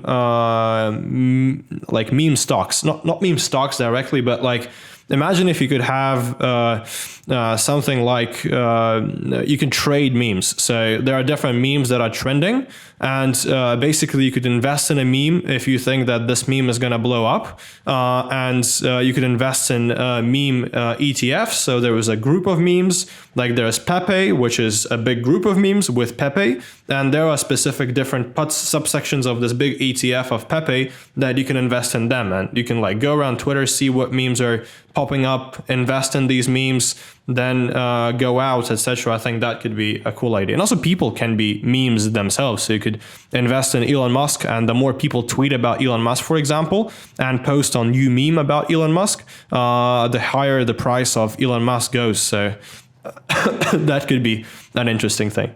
I actually have a funny story because Elon Musk was in Paris 2 days ago. He was speaking at a huge tech event with tens of thousands of people attending named Vivatech. And he was speaking for an hour. It was, very hard to get to him. And I created, did I tell you? I created memes and some of them were generated by AI. And one of the meme generated by AI was pretty good, actually. It was a picture of Musk. And the prompt was Elon Musk in Paris, right? So that's pretty generic. And the AI created the caption, when the croissants are too expensive, but you're Elon Musk, so you buy the bakery. So I found it pretty funny, printed this one, and also a few memes created manually. That was in an envelope. And then I tried my best to give it to him. That was like my number at the back. And there's always the um.com watermark. So, we'll see if he ever tweets about it. I don't think so. But it's pretty cool. And sometimes, you have a pretty cool product and it's just about getting the right guy to take a look at it, and then it can explode quite quickly. Yeah, 100%. And I think another big thing with memes and AI is that many memes right now, I would say most that people consume are video based rather than just image based. And generating videos that are funny with AI, I think we're too early for that. It's not quite possible. There are actually, I saw a few Twitter threads about them, but I think they were, these AIs, they're not public yet.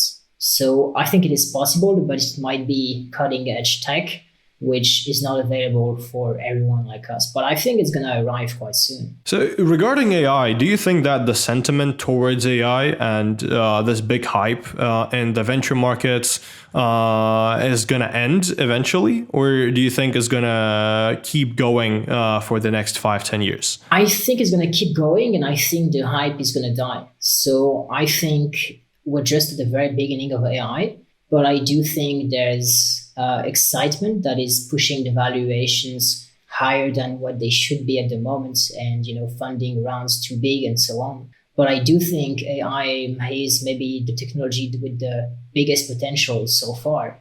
So I think it's an exponential technology for sure. And again, it's just getting started. So the logical thing to assume is that it's going to be crazy, and we're not smart enough to understand the possibilities that will be around in just a few years. So I do think there's hype. I think the hype will die down, but I think AI will be around for 5-10 years and much more. Another buzzword that is pretty big, except of AI, is CBDCs. And so one of our clients actually thinks that CBDCs will fully kind of replace centralized exchanges because basically people mostly use centralized exchanges for on-off ramping. They also use them for trading, but it's way better to trade on a decentralized exchange like GMX or DYDX. I know DYDX is a hybrid, but at the same time, it's more decentralized than Binance, for example. And basically, as CBDCs roll out, and there will be good on-off ramps, let's say from central bank digital dollar to USDC, that centralized exchanges are just going to die out. Do you agree with this? And what is your general opinion on CBDCs? I think the main way for countries, governments to exert power is through monetary control. So I do think this is a key, national strategic resource, and that's why they're scared. That's why they're taking a very close look at it, because crypto bypasses control. So it's all about control of the money, the power, the people. So I think it's a very interesting time we're living currently, because I think there is a fight for two ideologies, control on one hand and a bit more decentralization on the other hand. I don't know which one is gonna, win. I do think the governments have the upper hand for now. They have all the institutions, much more control than kind of a few nerds in crypto. Sure, crypto is not small, but it's still not big. So I do think there will be CBDCs. I mean, CBDCs have been in the works for years and years. So these projects have taken hundreds of millions of dollars combined. So they will see the light of day. I mean, like you don't make big investments like this and stop them. I'm not sure, if people will rebel against it. I guess mostly no, because they will just accept it. So our what we need to do, I think it's important for freedom.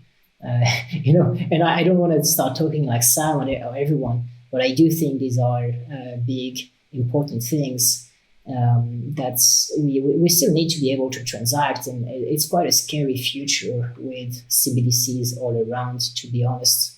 I do hope we'll still have centralized exchanges. They do sound better than CBDCs, which sound a bit worse. What do you think? I think that this is a good natural evolvement. I think that the major things that didn't evolve that much through the last 50, 60, 70 years, and majorly through the last 20 years, first of all, is money in general, because the money stayed the same in principle as it was in 1972. After US dollar decided to depeg from gold. But at the same time, CBDC is a big problem regarding safety and trust and the way how the government can control things, because specifically if they would have updatable smart contracts, and it's going to be very interesting what are going to be the specific options of what they can do with money with these smart contracts. Because one thing that I heard about is that you could have money that expires. So all money would have expiration dates. So a question is what types of money would have expiration dates, because possibly you could just invest in the stock markets with the money instead of the money expiring, which could drive investment. And that's kind of a good thing because there is no benefit for any economy of just, cash sitting in people's mattresses or cash lying in bank deposits. That doesn't benefit the economy at all. But at the same time, if your investments expire and you need to sell them, that's another thing.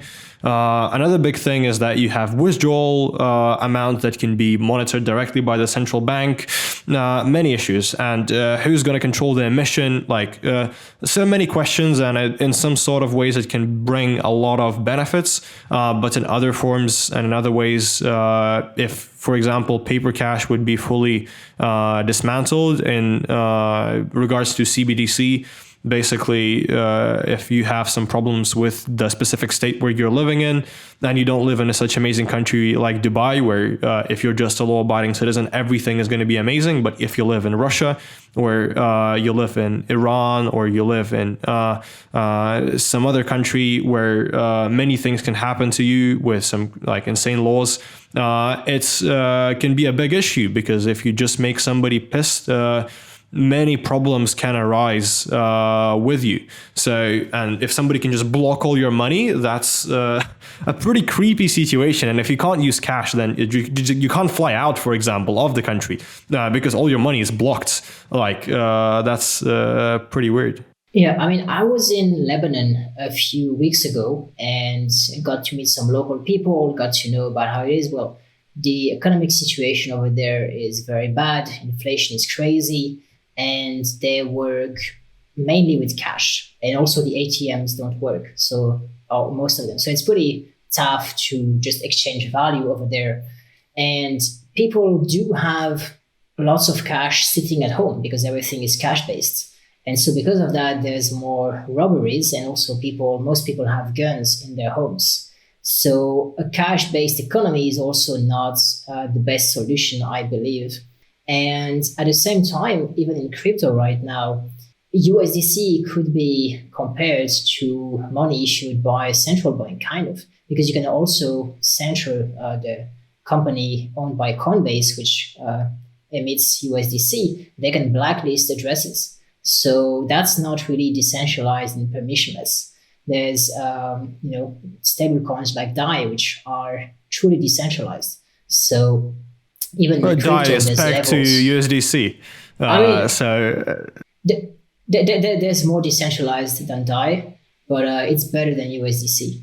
So there's levels to stuff, and the right solution is not easy, to be honest. Yeah, 100%. Totally agree within that. I think that just I think Bitcoin and maybe some coins that are pegged to Bitcoin in the span of the next maybe 2-3 bull runs could become very stable. I would say almost stable as a normal currency, because you've been in crypto for a long time and you probably like seen what happened in crypto before you came in. And with each cycle of the bull and bear markets, the volatility of Bitcoin decreases. So previously, in the height of the previous bull run, the price was $20,000, and in the low of the bull run, the price was in the low. I think like 9 months after that, it was $3,200. And right now the high was 65 and the low was, I think, 16. So I think it's like 2 times less volatile, almost 2 times. So, and that's a big difference. And I think during time, the volatility will decrease even more. So I don't think that in the next bull market, Bitcoin will go above 150. For sure, no. I don't think so. But maybe you have a different opinion. I would like to hear. What makes me bullish about Bitcoin is that I don't have the exact numbers on hand, but there's many big institutional players that control a non-negligible portion of the supply. And these guys, they have more money on the sidelines, and they also have friends that work at social media agencies, newspapers, or even the banks just own these communication mediums. So my guess is these guys will simply use the reach they have to pump it when the time is right and their narrative is right, and the weak hands have exited, so they can pump it harder and then get more traction on the mainstream news, and then use the newcomers as exit liquidity. And I think that's what's going to happen. Luckily enough, where we have some kind of powerful people from traditional finance that have crypto, and I think that's good. Yeah, 100%. If we speak specifically about like investing, let's say right now, if I'm a regular guy who has, let's say, $10,000 to invest in different coins, then I think that right now it's a good time to buy because the market is pretty low. What would you recommend buying? If we look a bit long term, so till January, February 2025. If I want to buy now and sell then. Yeah, buy Bitcoin, Ethereum. I think that's pretty good. You can buy some gains if you want. What about 1inch? What about Uniswap? I do believe in these two companies because Uniswap is the OG player in DeFi. So I do think they're ahead in many ways, and especially in users, which matters in TVL. And 1inch is very good. One of my good friends actually works at 1inch. I've been getting quite close to them. They're very agile, even though they're quite big. And I know they iterate a lot. I know they're trying to integrate with more players to be a bigger aggregator. So yeah, I mean, there's many smart people. And this is, by the way, what convinced me when I knew nothing about crypto in 2018 to dig and to keep on going. There's lots of smart people. I mean, Vitalik was in the Olympiads of mathematics and so on. There's people who are very smart, who work hard, great networkers and so on. So there's value being created for sure, and these two as well. And you could name many others. Chainlink for the Oracle. I don't own any Chainlink because it's a big market cap, and I want to get like the 100x's. But Chainlink is, again, it's like the Uniswap of a real world connection. So the OG in the space to get data from the world to feed the smart contracts. So it's pretty much huge. There's a few cryptos like this, which you could add to your portfolio. But overall, I mean, I think it's going to move like Bitcoin, Ethereum, roughly kind of the same. So. What are the big market cap coins that you think are like the worst to invest into? So not some small shit, but like some bigger ones. I would say Solana and Polkadot. So I'm in a pretty unique position because I have had to be a real user for many blockchains and many products in crypto. And many people buy these coins based on hype, based on what they see on Twitter. and so on. And all these projects, I mean, they have big names and they do have very smart people working on them. And I don't want to make enemies with these projects, but the user experience at the moment is very, very, very bad. And they don't have much TVL, they don't have tools to make things easy. So compared to Ethereum, to MetaMask, and to all the tools we have, they are light years behind. And for me, the valuations they have are way too inflated compared to the service they provide. And that was extremely, extremely painful in the bull market when Solana had billions in valuation and was basically unusable for days. And you're like, it's not working. Why is it worth so much? And that's pretty much it. So I could probably find more, but these would be two big ones that jump to mind. What about you? So yeah, I'm a big hater of Solana. We just made a video in our Reels, TikToks, and YouTube Shorts of why we don't like Solana. First of all, it was created by FTX, and that's an important thing that people need to understand.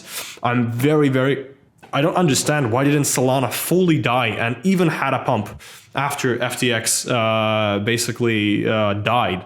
And died.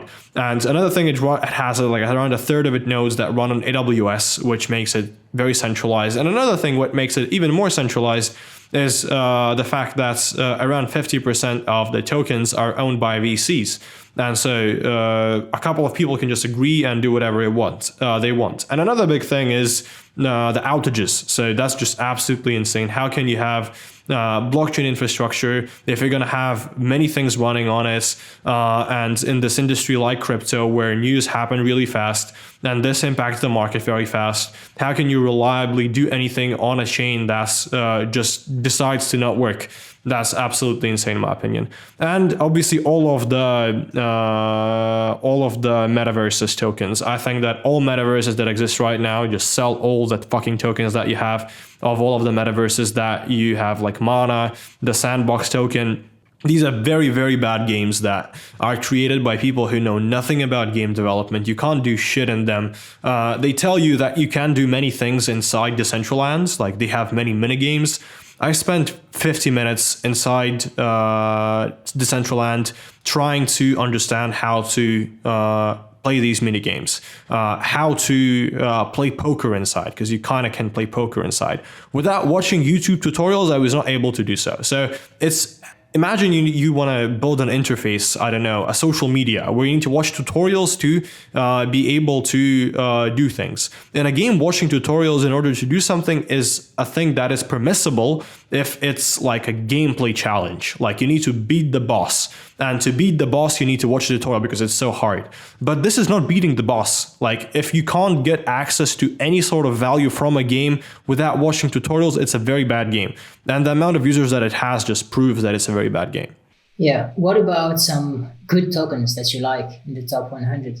So obviously Gains, even not in the top 100. So Router Protocol. But generally, what we hold a set of projects that we work with is, I would say, Ethereum, 1inch, Uniswap, Bitcoin.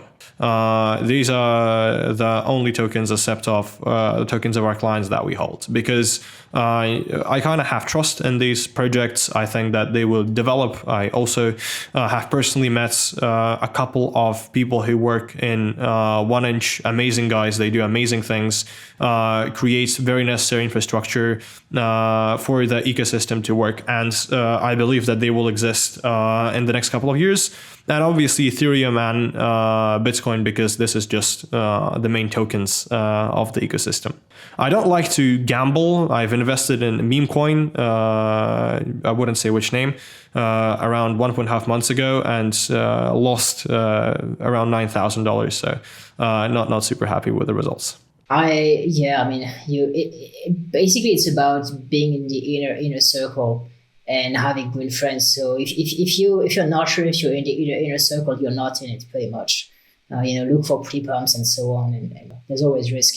I would maybe add, I've never purchased any XRP, but I have a good friend who was an early employee at Ripple, and is telling me that the lawsuit with the SEC is going to be settled at 10x discount the price the SEC asked. So that would be a pretty good outcome for Ripple. And I mean, Ripple has potential as a ledger, and they have big connections with banks to making money transact. So I'm not sure if it's the original crypto ethos, but it's the only currency that is positioned with a big foot in the traditional financial system, and there's big money moving around there. So it would be interesting. It's hard to know what's really going on, and how much is shilling and so on, but maybe it does have some potential. When I joined crypto, I was like, there was the XRP army, and some people were not taking them seriously. They were like, and Ripple has always been kind of outside of crypto, but maybe it's interesting to keep an eye on Ripple. A question to you, which I think is super interesting, to all the people who want to make a ton of money in the next bull run. So the easiest way to make a ton of money in the bull run of 2017 was to do an ICO. The easiest way to make money in the bull run of 2021, 2022 was to build an NFT projects. What do you think is going to be the main trends of the bull run of 2024, 2025? So I think there are trends there. I mean, I do think zero knowledge proofs, so ZKP. Maybe layer twos, some new buzzwords regarding infrastructure. Maybe the famous AAA games, because there are some really nice footage, videos coming in from these professional companies. Maybe SocialFi could be huge, actually. So we have options. We have options for sure. I'm not sure in which order and which narratives will prevail, but I would try, if you find something and just keep doing it. For me, it's like investing early in projects, and now we have a very good network. We get the very good prices. We get in with big names. So that's what I'm gonna keep on doing. There might be other ways to make money in NFTs, in trading. I mean, we've discussed how hard it is, but I'm sure a few people are successful at it. There might be ways to make money with liquidity providing, with very advanced strategies. There might be ways to make money with running nodes. But I think you need to dive deep in something and try to understand it and all the edge cases. So that's pretty much what I would say. And I think, building a business is great, but you have to find the right kind. What do you think? I'm curious. I really am not sure, because, if I would be sure, I would probably spend a lot of time right now trying to understand this specific market. But with NFTs, it was almost unpredictable. Like, if you look from the point of view of 2019, even of 2020, who would think that NFTs would become such a big thing? And I think it's always a fight between regulators and decentralization. And why people were able to pull so much money out of ICOs back in 2017, because there was no regulation around ICOs. You could promise anything. You could sell a token by any premise. There are people who raised $4.6 billion and nobody uses their product. I'm speaking about EOS right now. And I don't know what they did with the money. I hope they had a bunch of, okay, I can't really speak about this type of stuff. I'm in Dubai right now. So I don't hope that they have had a bunch of bad experience, I would say. And then the regulation to ICOs came. You can't really do an ICO in 2021 there was a guy who made an ICO in 2017 where he asked, I'm raising money for cocaine and hookers. It was directly in his landing page, I think, and he raised the money. And so in 2021, you were not able to do so. And people created this new thing, which is kind of unregulated, even though, in my opinion, NFTs are the same exact thing as ERC20 tokens or any type of other tokens, which you can't just fractionalize. There are obviously fractionalized NFT marketplaces, but nobody is using them. So there is a very low amount of liquidity there. And basically what people did with NFTs, they like said, okay, NFTs are different from ERC20 tokens. They're like art. And so this whole narrative of NFT being art that's bullshit. Like, nobody buys NFT for art purposes. Like, I had a friend who tried to do NFT one-to-one art. He gained around 10,000 followers organically without doing giveaways, without buying out posts, just being active on Twitter. He didn't sell a single NFT. A single one-on-one NFT. As I have other friends who have sold millions of dollars worth of NFTs from 2,000 follower accounts just because they were doing collections. Because people think about NFTs as a collection, as a token. And if you go to OpenSea right now, you open any NFT collection, then go to analytics, to activity, and look at the sales, all last sales, and look sales during the last 2 months. The price of what each NFT has sold for is almost identical for every NFT sold. Even though these NFTs look different, they have different trades and all of this stuff, nobody gives an F about this type of stuff. People just buy them by the floor price. That's why Blur and OpenSea Pro exist. So it's just for trading. Yeah, I mean, there's a big liquidity issue with NFTs for sure. I own only a few penguins. I'm happy to hold them. I think it's a pretty cool collection. But I wanted to ask you a question about the next bull market. I feel like it's the most awaited bull markets in the last two. And I also feel like a bull market might need to take people by surprise. And I'm not sure if it's going to be possible because everyone is waiting for it. Everyone is like, okay, the halving is in April 2024.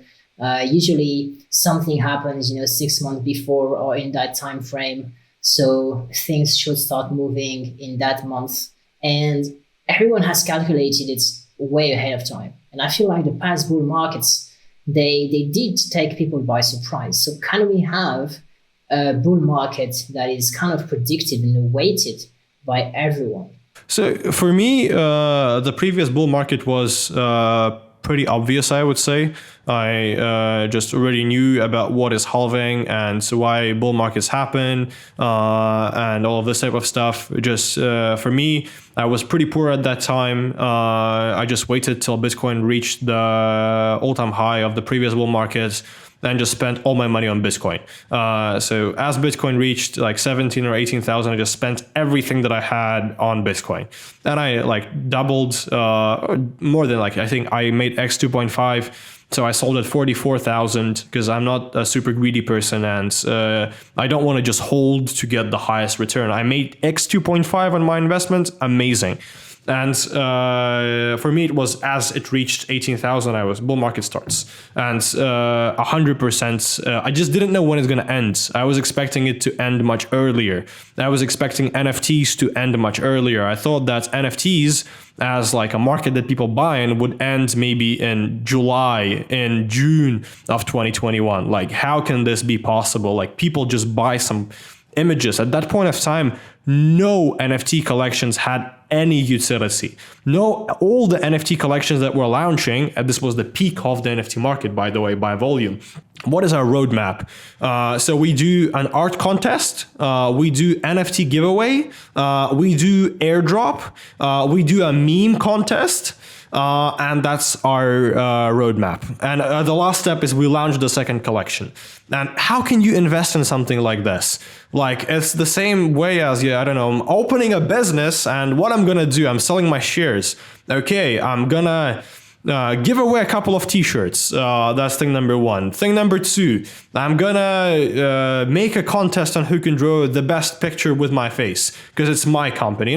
This just seems as insane. And I was like, what the fuck? Like, these ICOs, all of them had these long white papers where people were speaking about how they will make, I remember the specific project, I forgot the name, but the best blockchain for medicine. Like, amazing if all the medicine, all the drugs would be on the blockchain and you could trace who bought the medicine, where it was produced, and all of this stuff. Like, sounds nice, right? And now people are saying that our roadmap is to give away one Ethereum. And like, I was thinking that this is supposed to end so much earlier than it actually did. And it lasted a bit longer. So I think that all bull markets have a lot of people who await them and who kind of think that they will happen. Just the main question is what going to be the main trend of the bull markets, and that from like each cycle to next cycle, there is much more people who are adopters. So, and there is less stupid people, I would say. So, but it's also debatable because investing in an ICO is different than investing in some NFT project that has, I don't know, some gorillas on it or something like that. That seems as a more stupid thing. But at the same time, it's kind of a bit different because you're investing in arts and rich people invest in arts. So this looks like you're doing something what a rich person would do, but I don't know. Yeah, I mean, I think people forget quite a bit. And I do trust the greed and gambling instincts of people. And I'm sure we'll have other things that make no sense in crypto.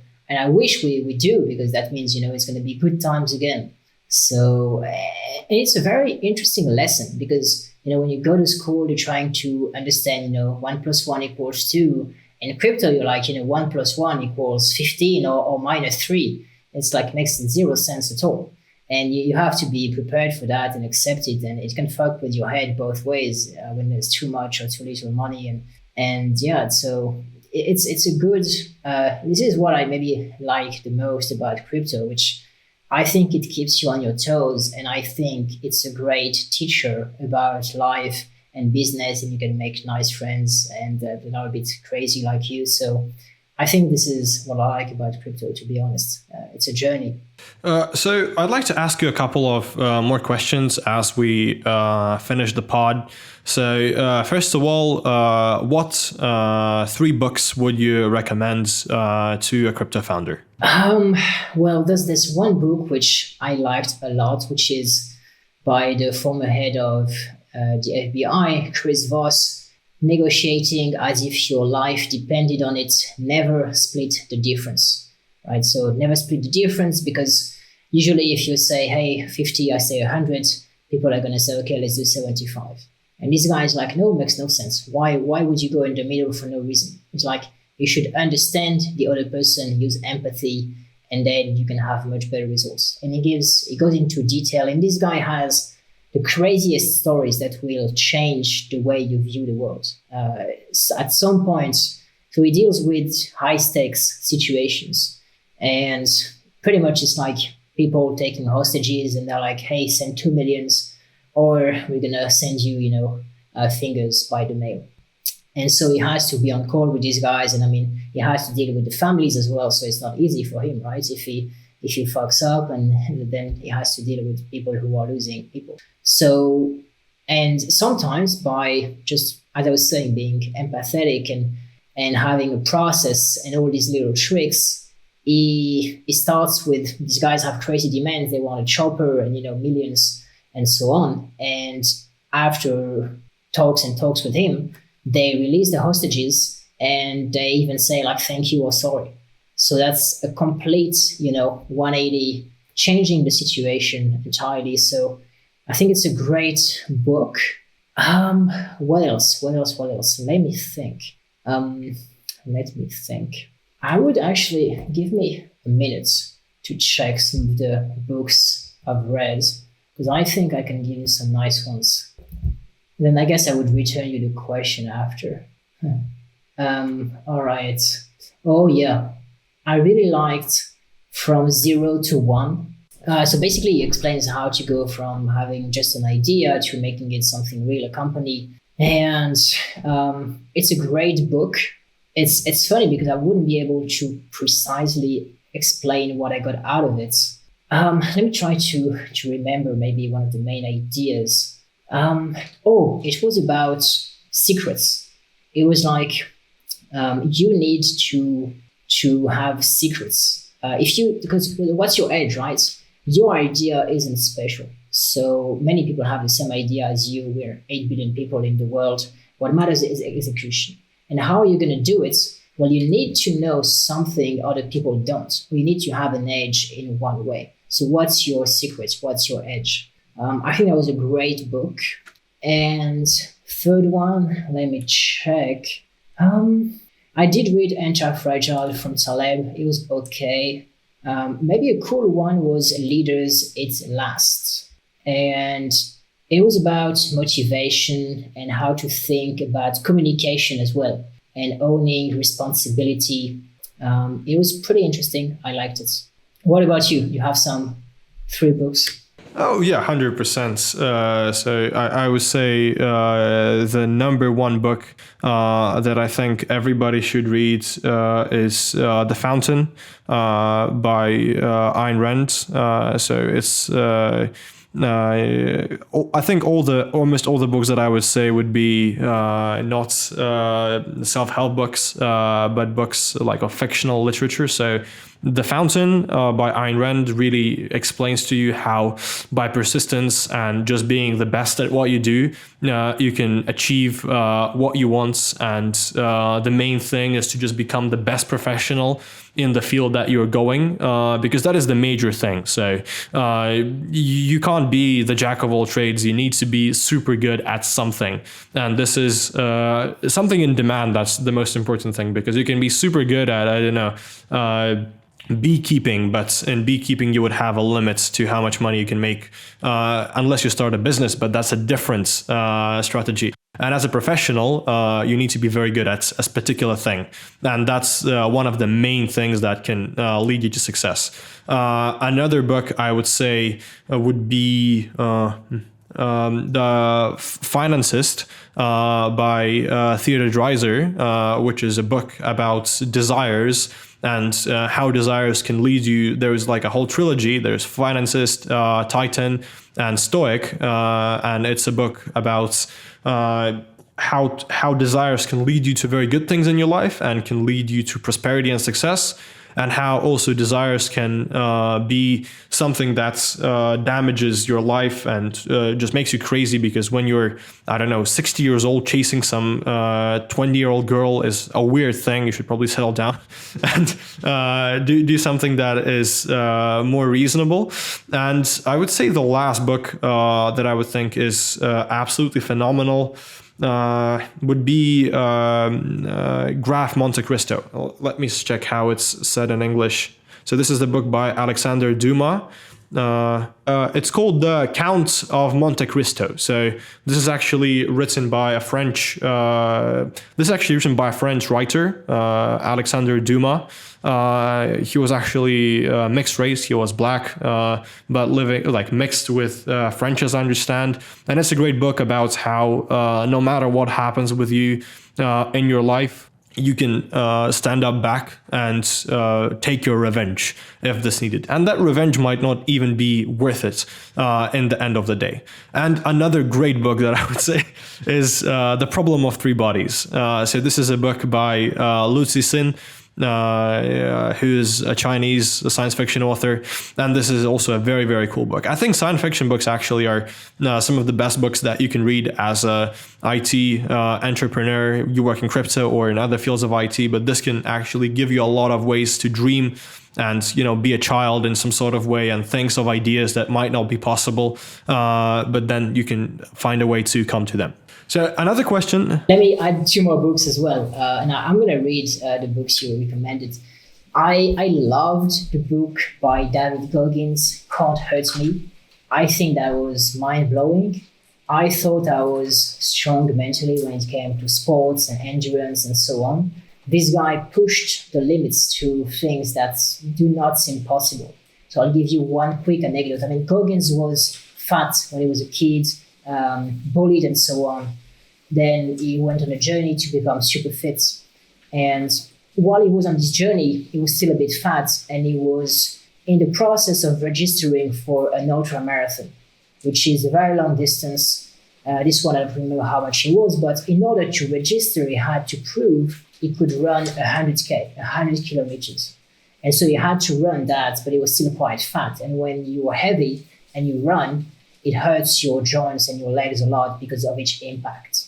So I don't know exactly how much he weighed at the time, but he had run roughly 60, 70 kilometers out of 100. And he was toasted. He was completely done. He had vomited. he was shitting himself and pissing blood, and his legs were fractured. So, and he still had 30 kilometers to run, which is a lot when you've been through 70 and you're, in that state. And he managed to find the mental strength to keep going. He taped his legs to basically turn them into wood and kept going. And for me, when this guy does that, you're like, first of all our problems, like, I'm a fucking pussy, why am I complaining when this guy is like pissing blood and he keeps on going, and then it's like you can do anything. So it's quite eye-opening to see exceptional humans talk about what is possible. And so this book was crazy to read. And the last one was Man's Search for Meaning. It's about a guy who went to the Nazi concentration camps, and he tells how it was. And pretty much it's crazy as well. It shows how adaptable humans are and how you can keep on going with very little sleep and being deprived of many things. So again, it's also about resilience. So very interesting. I would also add, I would say 2 books, and I would read the books that you recommended as well. So I would here speak about more nonfiction books. So one is the book that really changed my life and changed the course of my life, I would say. I read it as a pretty young person. I was 16 at the time, or 15, I don't really remember. It's called How to Win Friends and Influence People by Dale Carnegie. So before that, I was a super toxic person. Like a super toxic person. I would make nicknames for everybody. I would harass people in front of other people. I would insult people. I would try to mentally, dominate people by harassing and bullying them, etc.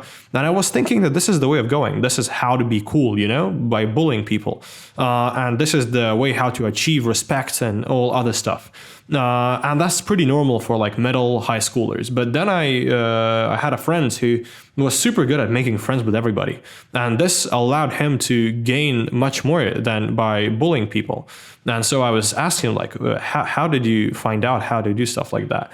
And he said, read the book, Dale Carnegie, How to Win Friends and Influence People. And I read this book and I found you should compliment people.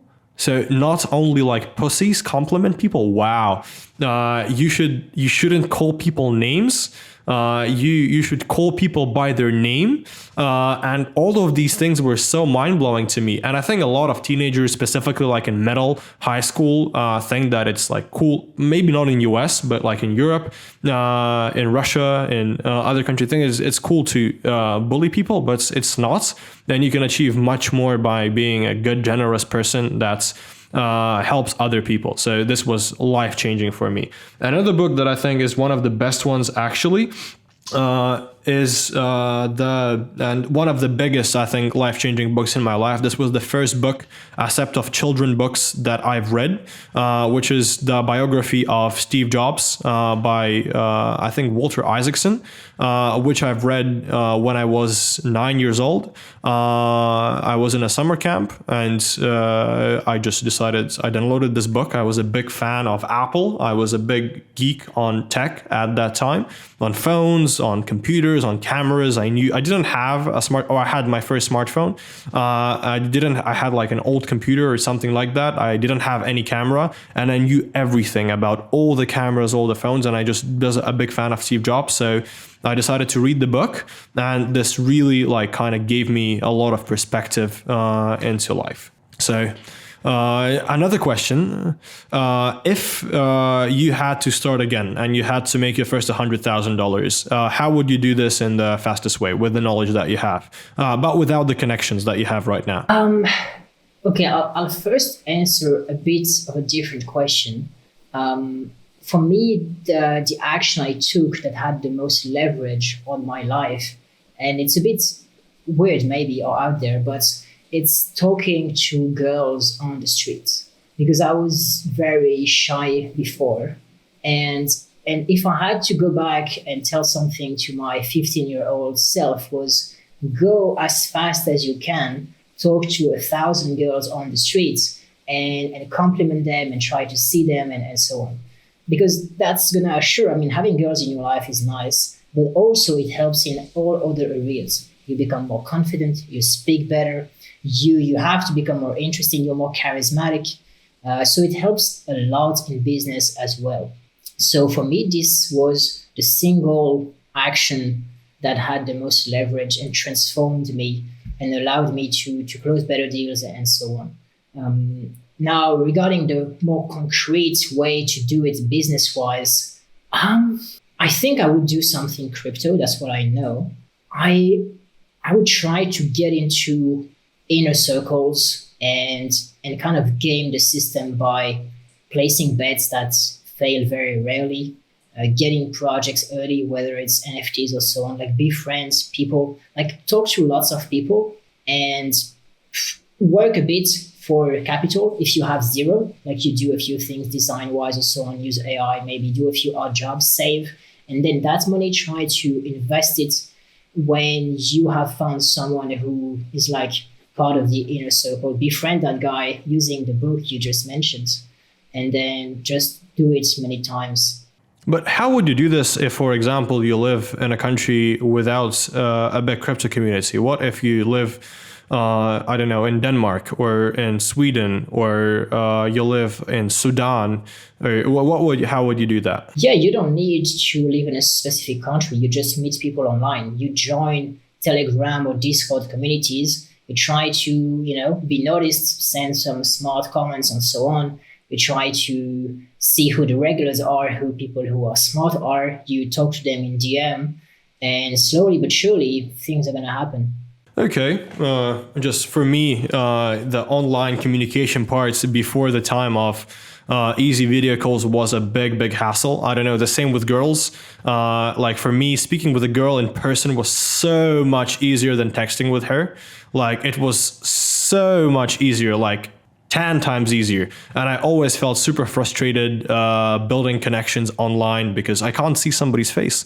How can I communicate with them? How can I see what they're feeling, etc.? It was a super hard thing for me. A small tip I would give is build a folder or save great GIFs and memes and use them in your exchanges, in the public chats and in DMs. You will be automatically more likable and it will bring you more opportunities.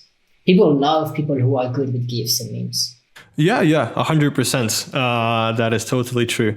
So the last question that I would ask is, how much hours a day do you work? And would you say that working super long hours, like 12, 14, 16 hours a day is super necessary in the startup and crypto world to achieve success? Yeah, I don't think you should work that much. Let me try to count.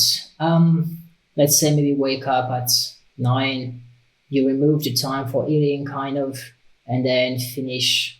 Depends, but let's average, let's say 8, counting the weekends where I work a bit less. So how much is that?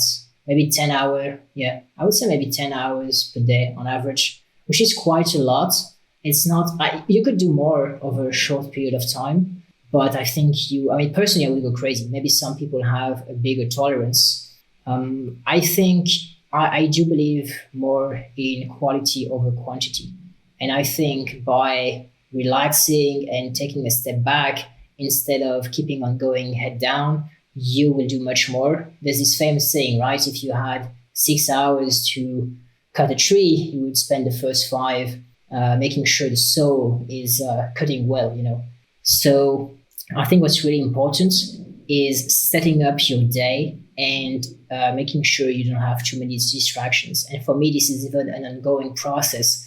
And I'm pretty sure, because I've done a lot of work on this, the average person has a not so productive life because I guess they have lots of distractions and they don't have a clear plan. So things as simple as having a goal for the day, doing the hardest thing first, and not checking socials and emails and so on before you have done what you're supposed to do, they go a long way. Totally agree. I would say I usually work kind of similar. It depends on the project flow. sometimes when things need to be done faster and designers in our agency can't do what is required in the right amount of time, I would connect and help them. So then I could work 15 hours in a day if some deadline needs to be done, etc. Sometimes I had days when I worked for like 25, 35 hours in a day just without sleeping. Basically, I would say it's more than a day, but without sleeping, I would say. But I think that it's very unproductive. And I had a month in my life where I was working like 16 hours every day. So I would wake up and just like drink some protein and just sit and work the whole way through. I would eat with my camera and microphone on during the meetings and just work the whole day, just from waking up to going to bed. And that was a super tough time. And after that, I had, I think, like 4 days of just resting and doing practically nothing.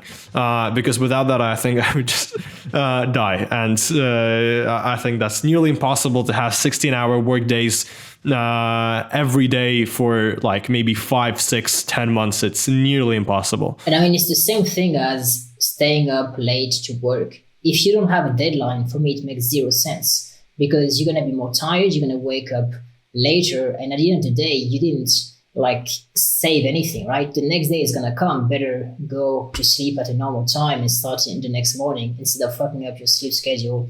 And then you're going to be, less focused and so on. So, yeah, 100%. For me, this happens sometimes just when I'm doing something super interesting that makes me like very engaged and I just can't stop doing it, and like I sometimes sit to like 1 a.m. or something like that. But I try to control these things. Just sometimes there is so interesting stuff to do regarding work that I just can't stop myself from doing it. But yeah, it's very important to have a very good time schedule and sleep at least 8-9 hours a day if you're under 25 years old, for sure. If you're over 25, you can start sleeping less. And if you're like 50, 60, you can probably sleep 5-6 hours a day. But if you're trying to sleep 5-6 hours a day as a, 23-year-old, your central nervous system is gonna say goodbye to you and you're gonna get in trouble. And maybe last thing I would add is, sure, you can count the number of hours you work, but as an entrepreneur, you usually will think about your projects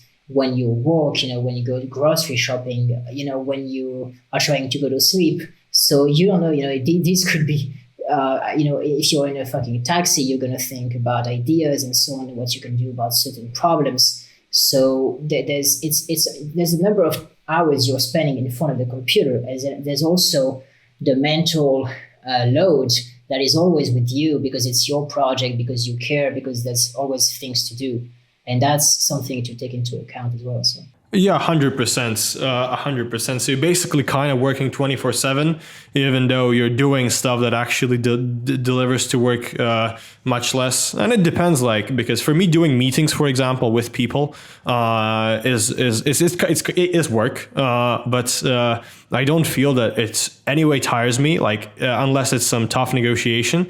It's just like having fun, discussing work with other people. Closing clients. That's just fun. It's amazing. It's not mentally doesn't take my time. So I can probably spend, probably like 15 hours a day if I wanted, just speaking with people. But would it particularly, it would be work, yeah, but I wouldn't feel like I'm tired, So all of these things are kind of tricky. I think probably the best thing is to find a job where you don't feel like you're just like doing some manual stuff that is boring, and where you like doing the things that you do. Yeah, for sure. But I think it's quite rare. And if you have it, stick with it for sure. Yeah, 100%. But yeah, Alex, I think we have spent 2 hours, 40 minutes for recording this. This is, I think, going to be much lower in the final stage. I just enjoyed so much talking with you, and we should probably have calls more often. But yeah, man, thank you so much. It was lovely to spend time with you.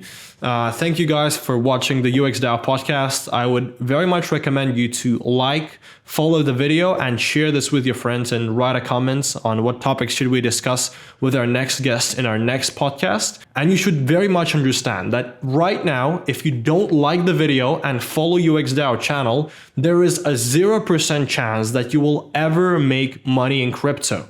So please like and follow. This is for your own benefits.